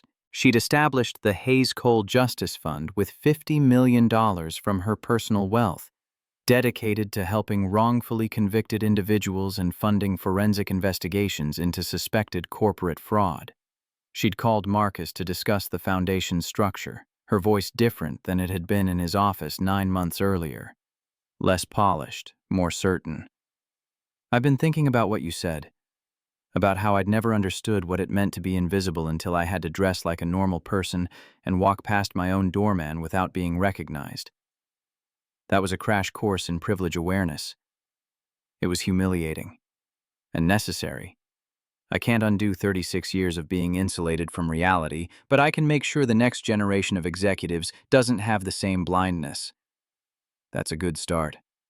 Marcus, the foundation needs a director, someone who understands both financial forensics and what it costs to fight when the system is stacked against you. I know you turned down the corporate job, but this is different. You'd be helping people like Keisha and Jamal, giving them resources to prove their innocence. Let me think about it. Take your time. But Marcus, you're good at this. Not just the forensic work, but the human part. The caring when caring is expensive and exhausting. Don't waste that because you think you need to punish yourself for prioritizing justice over presence. 3 weeks later, after Zoe's science fair where she'd won first place with a project on renewable energy, Marcus had called Elena back. The foundation director position. If the offer still stands, I'll take it. Part-time, 20 hours a week maximum. I need to be home for Zoe. Elena's relief had been audible through the phone. Deal. You start after the trial concludes, however that ends. The words had stayed with him for weeks, circling through his thoughts while he helped Zoe with homework and made dinner and tried to remember what it felt like to live without the weight of an 8-year hunt pressing on his shoulders. In May, 3 weeks before Granger's trial was scheduled to begin, FBI agent Morrison called with news that made Marcus sit down hard in his kitchen chair. We found the mechanic who tampered with Denise's car. I thought Linsky was dead. He is. But Linsky subcontracted the actual work to a mechanic in Hartford named David Chen. Chen's been carrying guilt for 9 years, finally decided to come forward when he saw the news about Granger's arrest. He has photographs of the brake lines before and after he cut them, time-stamped, along with text messages from Linsky giving him instructions. Marcus's voice came out steady despite the trembling in his hands. Can he testify? He's willing to testify in exchange for immunity. U.S. Attorney is still deciding, but with his testimony, we can prove the mechanical tampering was deliberate, connect it to Linsky through the photographs and texts, and connect Linsky to Granger through the wire transfer. It's not airtight, but it's stronger than anything we had before. What are the chances of conviction? On the murder conspiracy charge? Maybe 60%. But Marcus, even if the jury doesn't convict on murder, he's going away for the rest of his life on the fraud charges. 27 counts of wire fraud carries a maximum sentence of 540 years. Realistically, he'll get 25 to 30 years. At 58, that's effectively a life sentence. But it's not justice for Denise. No, it's not. Justice would be having her alive, raising Zoe, doing the work she was brilliant at. What we have instead is accountability, which is what the system can deliver when it works the way it's supposed to. After Morrison hung up, Marcus sat in the kitchen where he'd made breakfast for Zoe 9,000 mornings, where he'd plotted Granger's downfall, where Denise's photo watched from the mantel with patient eyes that would never age beyond 34. He thought about accountability versus justice, about the difference between what you deserve and what you get, about whether 9 years of one man's guilt was worth the price of his testimony if it meant Granger would finally face consequences for ordering Denise's death. The answer, unsatisfying and incomplete, was that it had to be worth it, because the alternative was letting Granger die of old age in a comfortable retirement, insulated by wealth from every consequence except the ones Marcus had forced into existence through sheer stubborn refusal to let go. Zoe found him there an hour later, still sitting at the table with cold coffee and colder thoughts. "Daddy, you're doing the faraway thing again." "Sorry, baby, just thinking." "About Mom?" "Always about Mom, one way or another." She climbed into his lap, even though at 9 she was almost too big for it, pressed her face against his shoulder with the kind of trust that children give before the world teaches them to be careful. "Is it okay if I don't remember her very much? I was really little when she died." The question broke something in Marcus that he didn't know was still intact. "Of course it's okay. You were only 1 year old. Nobody remembers being one. But you remember everything about her. That's my job. To remember for both of us until you're old enough to carry your own memories. Will you tell me stories? Real ones, not just the sad parts about how she died?" So Marcus told her about meeting Denise at Howard University, about how she'd corrected his calculator placement and made him laugh in the same breath, about their wedding in a small church in Cleveland with 50 people who'd loved them both. He told her about Denise's obsession with documentaries about space exploration, her terrible cooking that they'd both pretended was edible, the way she'd sung Stevie Wonder songs off-key while folding laundry. By the time he finished, Zoe was smiling, and Marcus realized he was too. The first genuine smile in 9 months that wasn't covering something darker underneath. "She sounds nice." "She was extraordinary. And so are you." The federal courthouse in Lower Manhattan smelled like marble and institutional coffee, the kind of building that had witnessed a century of justice delayed and occasionally delivered. Marcus sat on a bench outside courtroom 14B, watching lawyers in expensive suits navigate hallways like they owned the geometry of the space itself. June sunlight filtered through windows too high to reach, painting everything in the pale gold of mid-morning. Zoe sat beside him, legs swinging because her feet didn't quite touch the floor, wearing the navy dress they'd bought specifically for this day. She'd wanted to come, insisted really, with the particular stubbornness she'd inherited from both her parents. "When do we go in?" "Soon. They're doing jury selection today. We're not testifying until next week." "Will the bad man be there?" Marcus looked down at his daughter, seeing the mix of fear and curiosity that came from knowing someone had killed your mother, but having no direct memory of the loss. Zoe's grief was second-hand, learned from Marcus's absences and the photo on the mantel, abstract in the way that death is abstract to children who haven't yet understood their own mortality. "Yes, Mr. Granger will be there, but he can't hurt us. There are guards and lawyers and rules about how trials work." "Are you scared to see him?" The question deserved honesty, even though honesty was harder than deflection. "I'm angry. That's different from scared."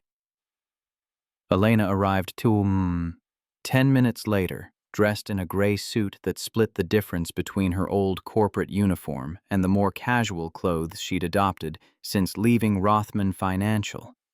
She'd cut her hair shorter, stopped wearing the expensive jewelry that had once been as much part of her identity as her name. The transformation wasn't complete, might never be complete, but she was trying. Marcus, Zoe, the prosecution team wants to meet before we go in. Are you ready? As ready as someone can be to watch the man who killed their wife sit 20 feet away and claim innocence. They followed Elena to a conference room where Assistant U.S. Attorney Sarah Chen was reviewing notes with the focused intensity of someone who'd built a career on preparation. She was 42, sharp-featured, with the particular weariness of prosecutors who'd seen too many guilty people walk free on technicalities. Mr. Cole, thank you for coming early. I wanted to walk through your testimony one more time. They spent 90 minutes going over details that Marcus had lived with for 9 years. Questions Chen would ask and answers he'd practiced until they felt like muscle memory. The financial forensics, the timeline of Granger's crimes, the 8 victims whose lives had been destroyed by fraud that looked legitimate until you knew where to look.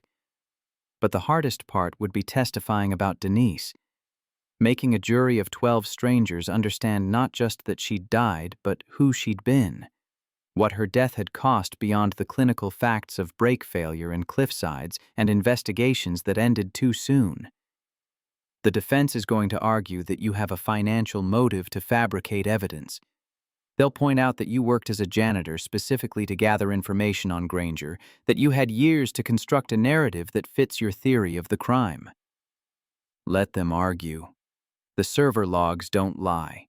The shell company documents are public record, and Granger's own recorded confession puts him at the scene of a conspiracy he's claiming never happened.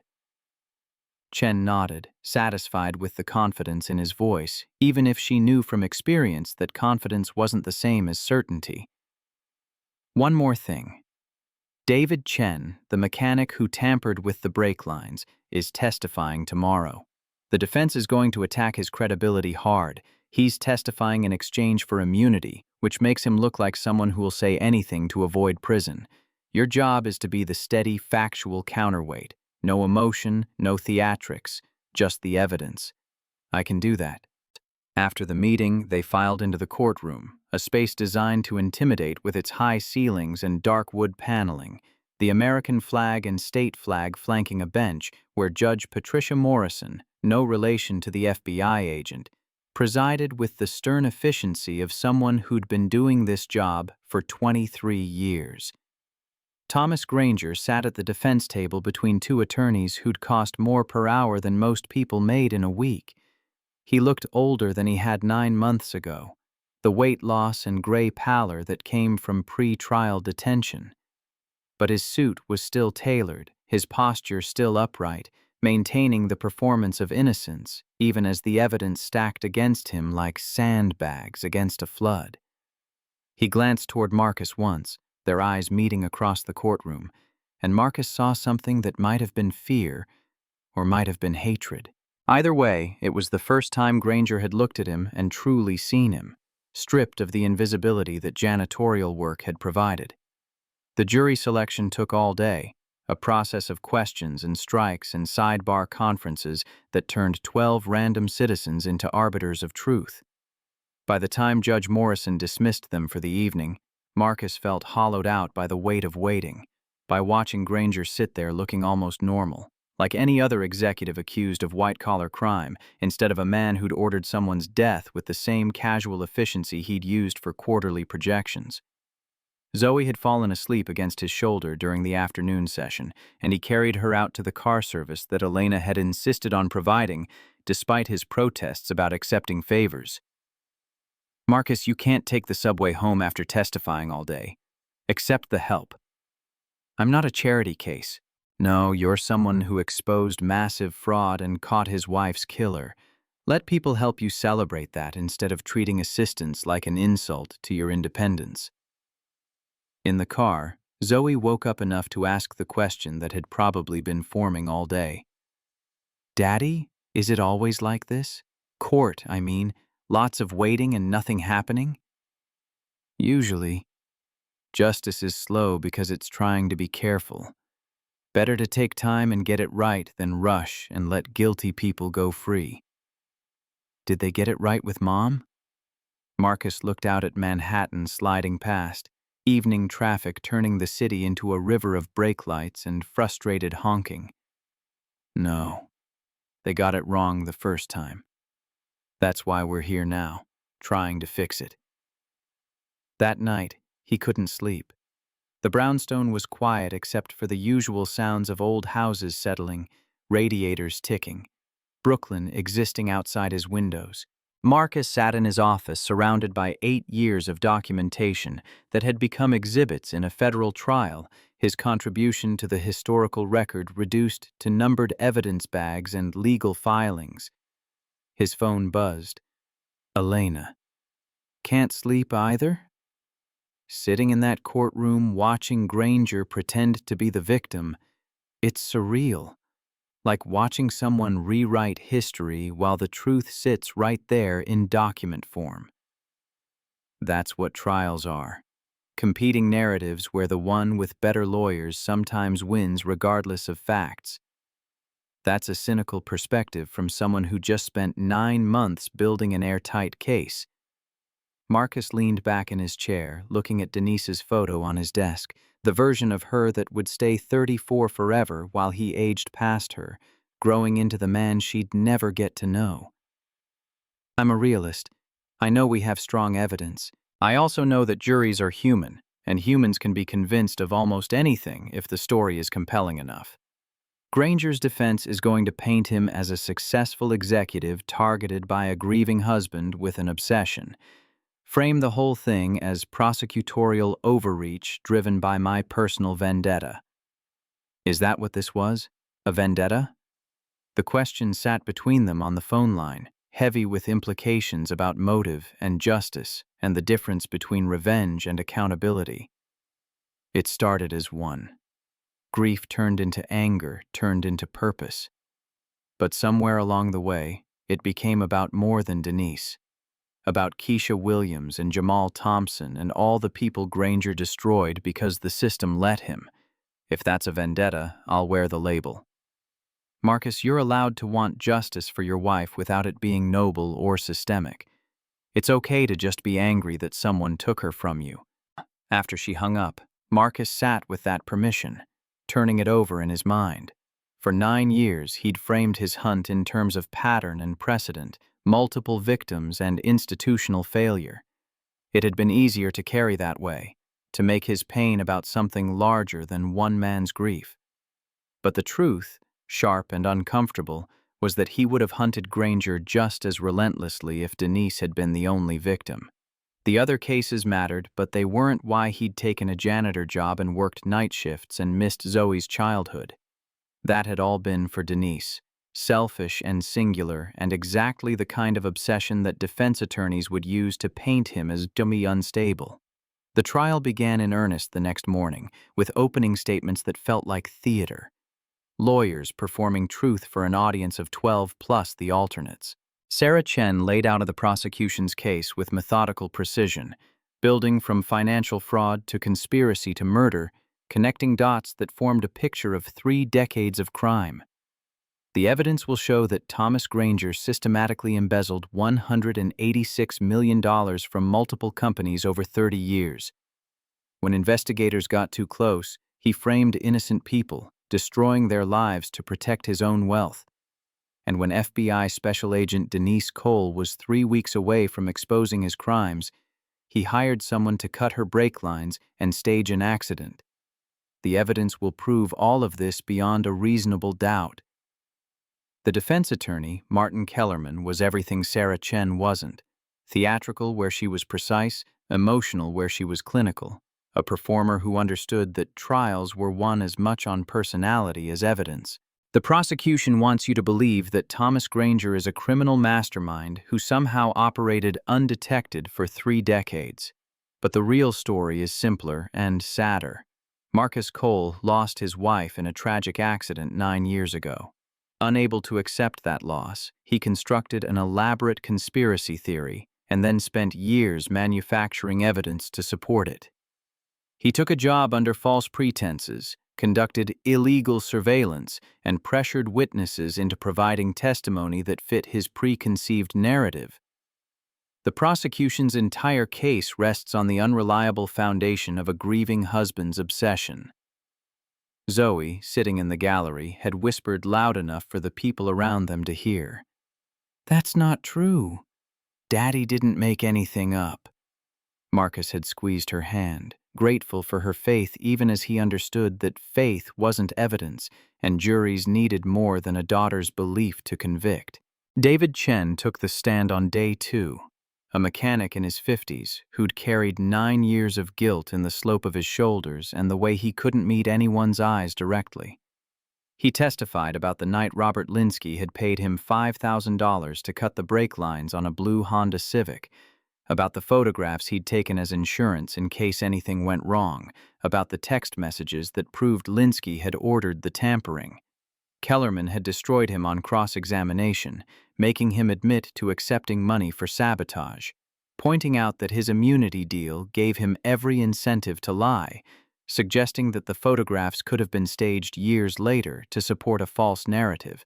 "Mr. Chen, isn't it true that you only came forward after seeing news coverage that made Thomas Granger look guilty? Isn't it convenient that your sudden attack of conscience came with a promise of immunity?"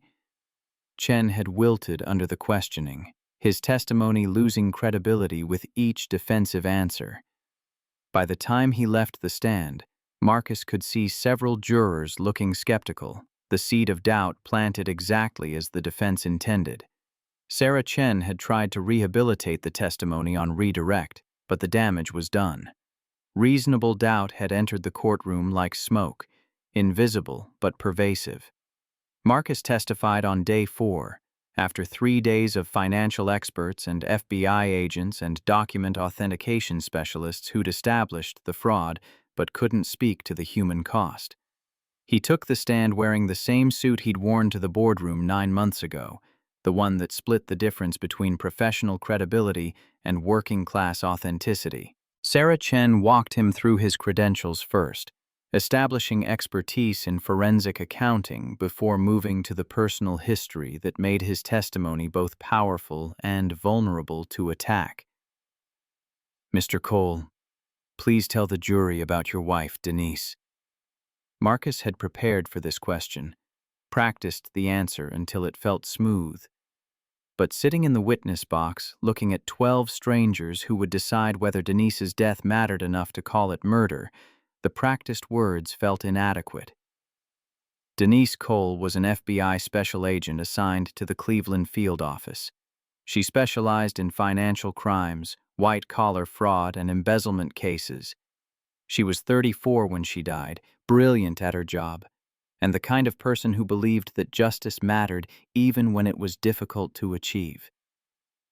What was she investigating in November of 2016? Thomas Granger. He was CFO of Granger Holdings at the time. Denise had built a case showing that he'd embezzled $3.2 million over 4 years, using shell companies to hide the money. She was scheduled to present evidence to a grand jury on December 1st. What happened before she could testify? On November 12th, her car went off Route 7 in Connecticut. The official investigation ruled it an accident caused by brake failure from road debris. Did you believe that conclusion? Marcus met Granger's eyes across the courtroom before answering, holding the gaze until the other man looked away. No.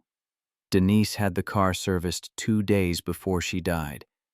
The brakes were fine, and the timing was too convenient.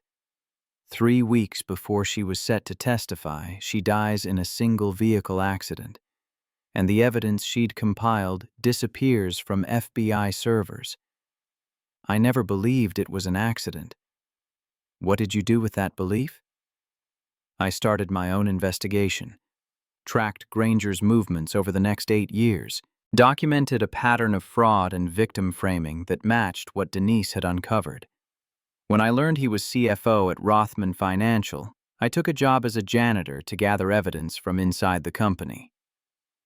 Kellerman objected repeatedly during the testimony, trying to exclude anything that suggested premeditation or planning, but Judge Morrison allowed most of it, understanding that motive and credibility were inextricably linked in a case built on circumstantial evidence. The cross-examination began after lunch, Kellerman standing close enough to the witness box to invade Marcus's personal space, a power move designed to intimidate. "Mr. Cole, you've spent 9 years convinced that my client killed your wife, correct?" "I've spent 9 years documenting evidence that proves he ordered her death." "But you can't actually prove that, can you? You have no direct evidence connecting Thomas Granger to the mechanical tampering of your wife's vehicle." "I have a recorded confession where he admits the brake failure worked in 2016. I have financial records showing he paid Robert Linsky $50,000 2 days before Denise died. I have testimony from the mechanic who actually cut the brake lines. The only thing I don't have is video footage of Granger ordering the hit, but conspiracy cases are rarely that tidy." Kellerman smiled, the expression of a lawyer who'd just gotten the answer he wanted. "So you've constructed a theory based on circumstantial evidence and coincidence, spent years building a case to support that theory, and now you're asking this jury to convict my client of murder based on your interpretation of events." "I'm asking the jury to look at the evidence objectively. The server logs that prove fraud, the shell company documents that trace back to Granger, the victims who were framed using identical methods, and yes, the suspicious timing of my wife's death. If they examine all of that and still think it's coincidence, then they'll vote accordingly." "But you're not objective, are you, Mr. Cole? You took a job under false pretenses. You recorded private conversations without consent. You broke into secure areas of Rothman Financial to access confidential files. These aren't the actions of an objective investigator." Marcus had known this attack was coming, had prepared for it with Sarah Chen during their practice sessions, but knowing didn't make it easier to sit there while someone described his 9-year hunt as obsession rather than justice. "I did what was necessary to expose the truth. If that makes me biased, then every detective who ever worked a murder case involving someone they cared about is equally compromised. The evidence speaks for itself regardless of my personal investment in the outcome." "Does it? Or does the evidence look different when viewed through the lens of your grief? When you desperately want someone to blame for a loss you can't accept?" The question hung in the courtroom, and Marcus felt the weight of 9 years pressing down on his shoulders. Every missed bedtime with Zoe, every birthday party he'd skipped to chase leads, every relationship that had withered because he couldn't let go of the hunt. All of it reduced to a defense attorney's suggestion that grief had made him delusional. "I accept that my wife is dead. I've accepted it every morning for 9 years when I wake up and she's not there. What I don't accept is that her death was an accident. And what I won't accept is letting the man who ordered it walk free because admitting the truth is uncomfortable for the system that failed to protect her." The words came out harder than he'd intended, and he saw Sarah Chen wince slightly. Emotion was dangerous on the witness stand, gave the defense ammunition to paint him as unstable. But it was also the truth, raw and unfiltered, and he was tired of packaging his grief in language that made other people comfortable. Kellerman had continued the cross-examination for another hour, picking at details and timelines, trying to find inconsistencies that would undermine credibility. But Marcus had lived with these facts for 9 years, knew them better than the defense attorney ever could. By the time Judge Morrison dismissed him, he felt wrung out, but intact. Zoe had been waiting in the hallway with Elena, and she'd run to him the moment he appeared. "You were good, Daddy. You told the truth." "Truth doesn't always win in court, baby. Sometimes the better story wins instead. But you had both, truth and a good story." Marcus had hugged her, grateful for the faith of 9-year-olds who hadn't yet learned that the world didn't always reward virtue with victory. The prosecution rested its case the following week after presenting forensic accountants who'd traced every dollar through shell companies, FBI agents who'd documented Granger's pattern of victim framing, and victim testimony from Keisha Williams and Jamal Thompson that had left several jurors visibly moved. The defense case lasted 4 days and consisted primarily of character witnesses who testified that Thomas Granger was a pillar of the community, a generous donor to charity, a man who'd mentored young professionals and volunteered at homeless shelters. None of them addressed the financial evidence directly, focusing instead on the narrative that such a good man couldn't possibly be guilty of such terrible crimes. Granger himself took the stand on the final day of the defense case, a risky move that Kellerman had probably advised against, but that Granger's ego couldn't resist. He testified for 6 hours, calmly explaining away each piece of evidence as misinterpretation or coincidence, suggesting that the shell companies were legitimate tax structures and the victim framing was unfortunate timing rather than deliberate action. I've dedicated my career to building companies and creating value. The suggestion that I would destroy innocent lives for financial gain is absurd. These allegations stem from Marcus Cole's understandable but misguided grief. I sympathize with his loss, but his conspiracy theory doesn't become truth just because he spent years believing it. Sarah Chen's cross-examination had been surgical, using Granger's own words against him, highlighting the contradictions between his testimony and the documentary evidence. Mr. Granger, you testified that the shell companies were for legitimate tax purposes. Can you explain why $186 million ended up in your personal accounts in the Bahamas? Those accounts were established for retirement planning. Retirement planning that required hiding the money from your employers and the IRS? The tax structures were complex but legal. Then why did you use Elena Rothman's forged signature to authorize transfers instead of your own? Why create false documentation that made it appear she was embezzling if the transactions were legitimate? Granger had stumbled through answers that satisfied no one, and by the time Chen finished with him, even the sympathetic jurors looked skeptical. Closing arguments happened on a Friday morning 3 weeks after the trial began.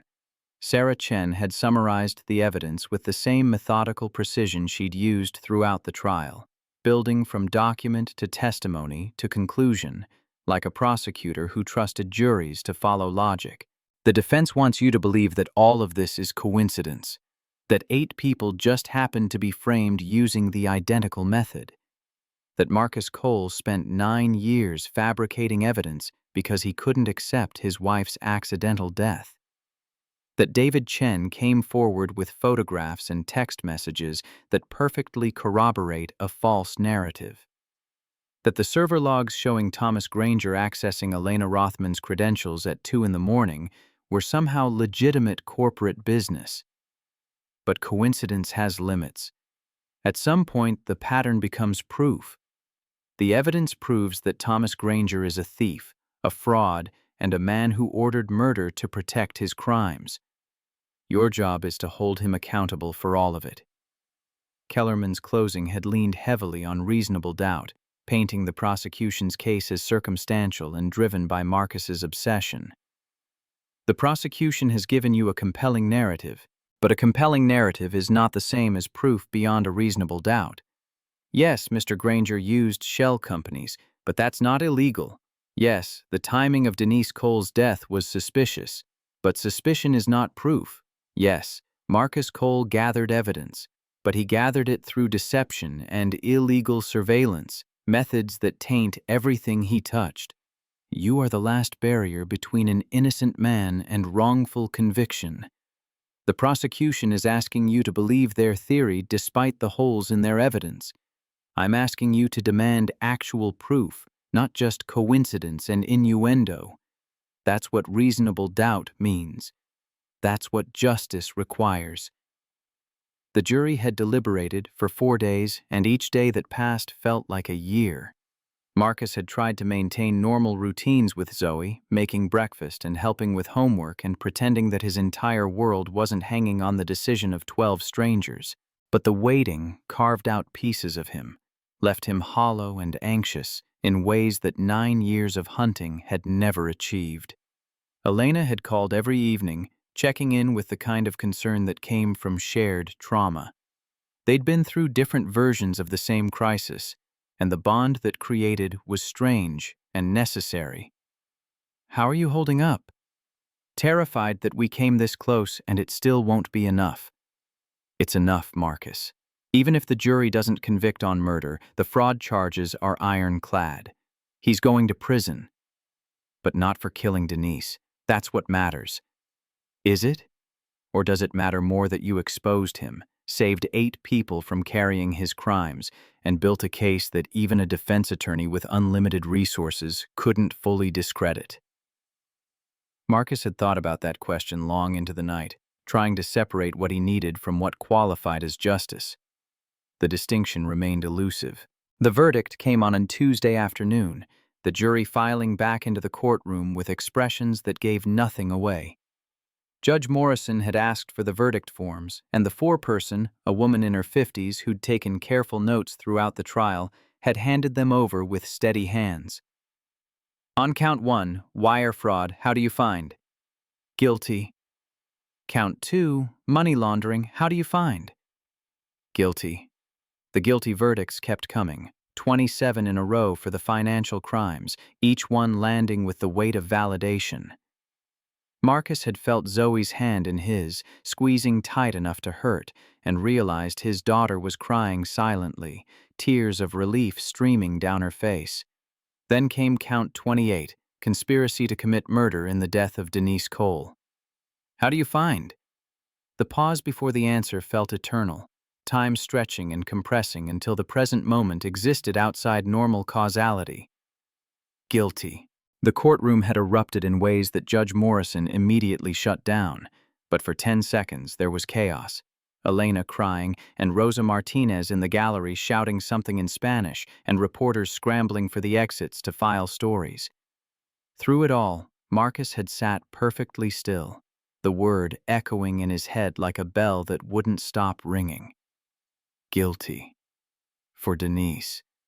For 9 years of waiting. For every morning Zoe had woken up without her mother. Guilty. Granger had stood for the reading, and Marcus had watched him receive each verdict with the same controlled expression he'd used in the boardroom 9 months ago. But when the murder conspiracy verdict came, something broke in his face, a crack that let through whatever he'd been holding back. He'd turned to look at Marcus, and their eyes had met one final time. Granger's expression held rage and defeat, and something that might have been the first honest emotion Marcus had ever seen from him. Then the marshals were leading him away, and Marcus was standing because his legs had decided to work again. And Zoe was hugging him with the fierce strength of someone who'd needed this ending, even if she couldn't fully understand what it meant. Sarah Chen had approached them in the hallway afterward, professional satisfaction mixing with genuine relief. "We did it. 28 convictions, including murder conspiracy. Sentencing is in 6 weeks, but with the federal guidelines, he's looking at minimum 25 years, probably closer to 30 with the murder charge. At 58, that's effectively life." "Thank you for believing the evidence enough to bring the case." "I didn't just believe the evidence. I believed you. And I believed that Denise Cole deserved better than an investigation that closed before it really began." The media coverage had been immediate and overwhelming. Marcus's face on every news channel, the story framed as vindication for the grieving husband who'd spent 9 years hunting his wife's killer. Publishers had called offering book deals, documentary producers wanting exclusive rights, speaking agents promising 6-figure lecture circuits. Marcus had ignored all of it, focusing instead on the victim advocacy work that Elena's foundation had finally convinced him to direct. The Hayes Cole Justice Fund had resources to help people like Keisha Williams and Jamal Thompson, wrongfully convicted individuals who needed forensic accounting and legal support to prove their innocence. It was meaningful work, and it let Marcus use the expertise he'd built during 9 years of hunting without requiring the obsessive single-mindedness that had defined that hunt. Granger's sentencing happened in August, a hot Tuesday when the courthouse air conditioning fought a losing battle against humidity that made everyone's clothes stick. Judge Morrison had listened to victim impact statements from Keisha Williams, Jamal Thompson, Maria Gonzalez, and finally Marcus, each one detailing the years stolen and lives destroyed by one man's greed. When it was Marcus's turn, he'd stood with the same notes he'd prepared, but found he couldn't read them. Instead, he'd looked at Granger and spoke from memory that had been carved too deep to need reference materials. Denise Cole was the most remarkable person I've ever known. She was brilliant and funny and believed that the law should protect people instead of institutions. When she died, I lost my wife, and Zoe lost her mother, and the world lost someone who was making it incrementally better through dedication and careful work. You took all of that for $3.2 million. For money you didn't even need, because you already had wealth most people can't imagine. You took it because you could, because the system let you, because people like Denise were inconvenient obstacles to your comfort. I don't expect you to care about the harm you've caused. 9 years of watching you operate taught me that you're incapable of genuine remorse. But I want you to know that Denise won anyway.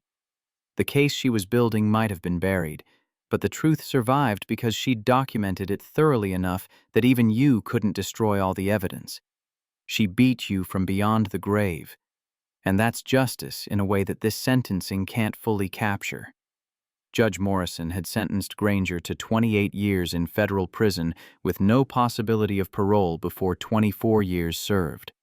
At 58, he'd be 82 if he lived long enough to see freedom again. The sentence felt simultaneously insufficient and exactly proportionate, a number that couldn't restore what had been taken, but could at least prevent future harm. Afterward, Marcus had taken Zoe to Coney Island, a celebration that she'd requested because normal 9-year-olds celebrated victories with cotton candy and roller coasters instead of solemn reflection. They'd ridden the cyclone 3 times despite Marcus's fear of heights, eaten hot dogs that dripped mustard onto shirts they'd designated as sacrificial, and walked along the boardwalk as evening turned the ocean purple and gold. "Daddy, are you happy now?" Zoe had asked it while they sat on a bench watching waves roll in, the question delivered with the casual directness that children wielded like scalpels. "I'm something close to it. Not quite happy, but not angry anymore either. Maybe that's the best I get." "Mom would want you to be actually happy." "How do you know?" "You don't remember her. I remember the stories you tell. And someone who sang Stevie Wonder off-key and made terrible food and believed in justice, she wouldn't want you sad forever." Marcus had pulled his daughter close, breathing in the salt air and sunscreen smell of summer, understanding that children sometimes possessed wisdom that adults had forgotten how to access. "You're right. She'd want me to be present instead of haunted. So that's what I'm going to try to be." The year after the sentencing, Marcus settled into a rhythm he'd never thought possible. Director of the Hayes Cole Justice Fund 20 hours a week, home by 3 to help Zoe with homework, present for every science fair and parent-teacher conference he'd missed during the hunt. Elena had become a steady presence in their lives, not romantic but something more durable than friendship. A partnership built on shared trauma and mutual respect. Zoe thrived. Science club, sleepovers with friends, the gap-toothed smile appearing more frequently as her father's distraction faded into reliability. Tyler Granger had transferred to a private school across the city after his father's arrest, sparing her the awkwardness of sharing classrooms with the son of the man who'd killed her mother. 2 years after the verdict, the Hayes Cole Justice Fund had helped exonerate 17 wrongfully convicted individuals, recovered $43 million in fraudulent transactions from various corporate schemes, and established a legal clinic at Howard University dedicated to financial crime investigation. The work had grown beyond anything Marcus had imagined when Elena first proposed the idea, becoming a genuine force for systemic change instead of just individual case resolution. Marcus had hired a staff of 6, splitting his time between forensic investigation and administration, finding that he was better at the latter than he'd expected. The work felt connected to Denise's legacy without being consumed by it, honoring her memory through action instead of obsession. Zoe had started 8th grade with plans to attend science camp the following summer, her interest in physics and astronomy growing stronger each year. She'd asked Marcus if he thought her mother would have been proud, and he'd told her the truth. Denise would have been overwhelmed with pride at the young woman Zoe was becoming. She would have helped with your science projects and made terrible snacks and asked you a million questions about quantum mechanics that she didn't really understand but wanted to hear you explain anyway. Do you still miss her? Every day. But it doesn't hurt like it used to. Now it's more like background noise, always there but not drowning out everything else. On the 3rd anniversary of the verdict, Marcus had received a letter from Thomas Granger. The prison return address had made him consider throwing it away unopened, but curiosity won over caution. Inside, 2 pages of handwriting that had deteriorated from the precise script Marcus remembered. Mr. Cole, I write this not expecting forgiveness or even acknowledgement, but because 3 years in federal prison have given me time to think about accountability in ways my previous life never required. You were right about almost everything.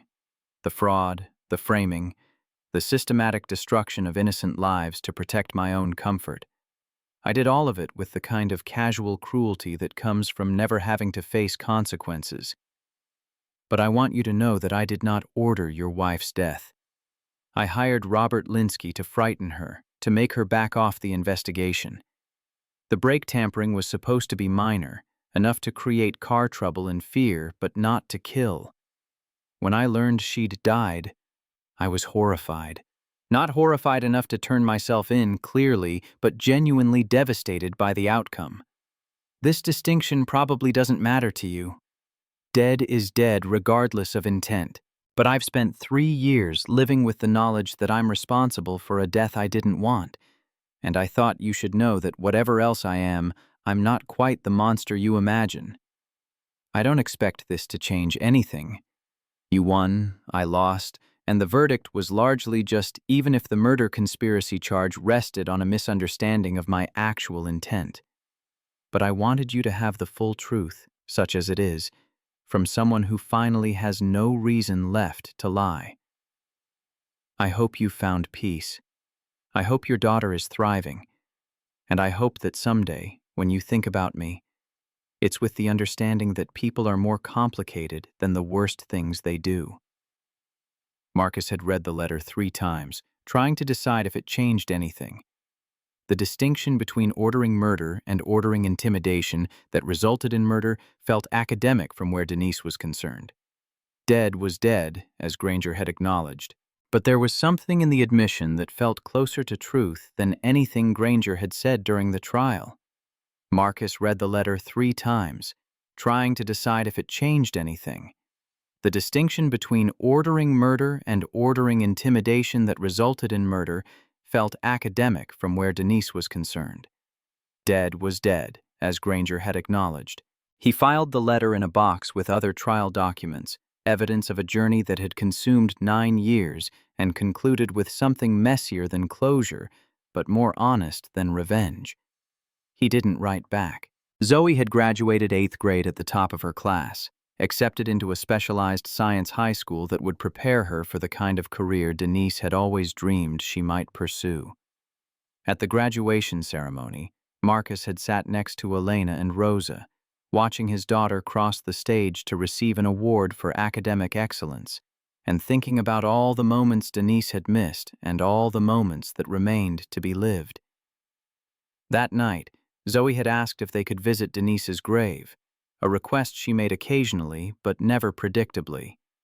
They'd driven to the cemetery in Queens where Denise was buried next to her grandmother, the 2 of them keeping each other company in death as they had in life. Zoe had brought flowers, yellow roses, because Marcus had told her those were Denise's favorite. She'd placed them carefully, then sat cross-legged on the grass with the kind of easy comfort that came from growing up with death as a fact rather than a trauma. "Mom, I got into the science program. Dad says you would have been proud, but I wanted to tell you myself. I'm going to study physics and maybe astronomy, and I'm going to be the kind of person who asks questions even when the answers are complicated. Just like you." Marcus had stood back, giving his daughter privacy for the conversation, understanding that Zoe's relationship with Denise's memory belonged to her as much as to him. When she finished, she'd stood and hugged him with the particular fierceness of teenagers who were learning to navigate the gap between childhood and whatever came next. "Daddy, I think we're going to be okay." "Yeah, baby, I think we are." They'd driven home through evening traffic, the radio playing old Stevie Wonder songs that Denise used to sing, and Marcus had let himself feel something that approximated happiness. Not the uncomplicated joy of people who'd never lost anything significant, but the hard-won contentment of someone who'd survived grief without becoming defined by it. The brownstone lights were on when they arrived, warm and welcoming in a way that hadn't always been true.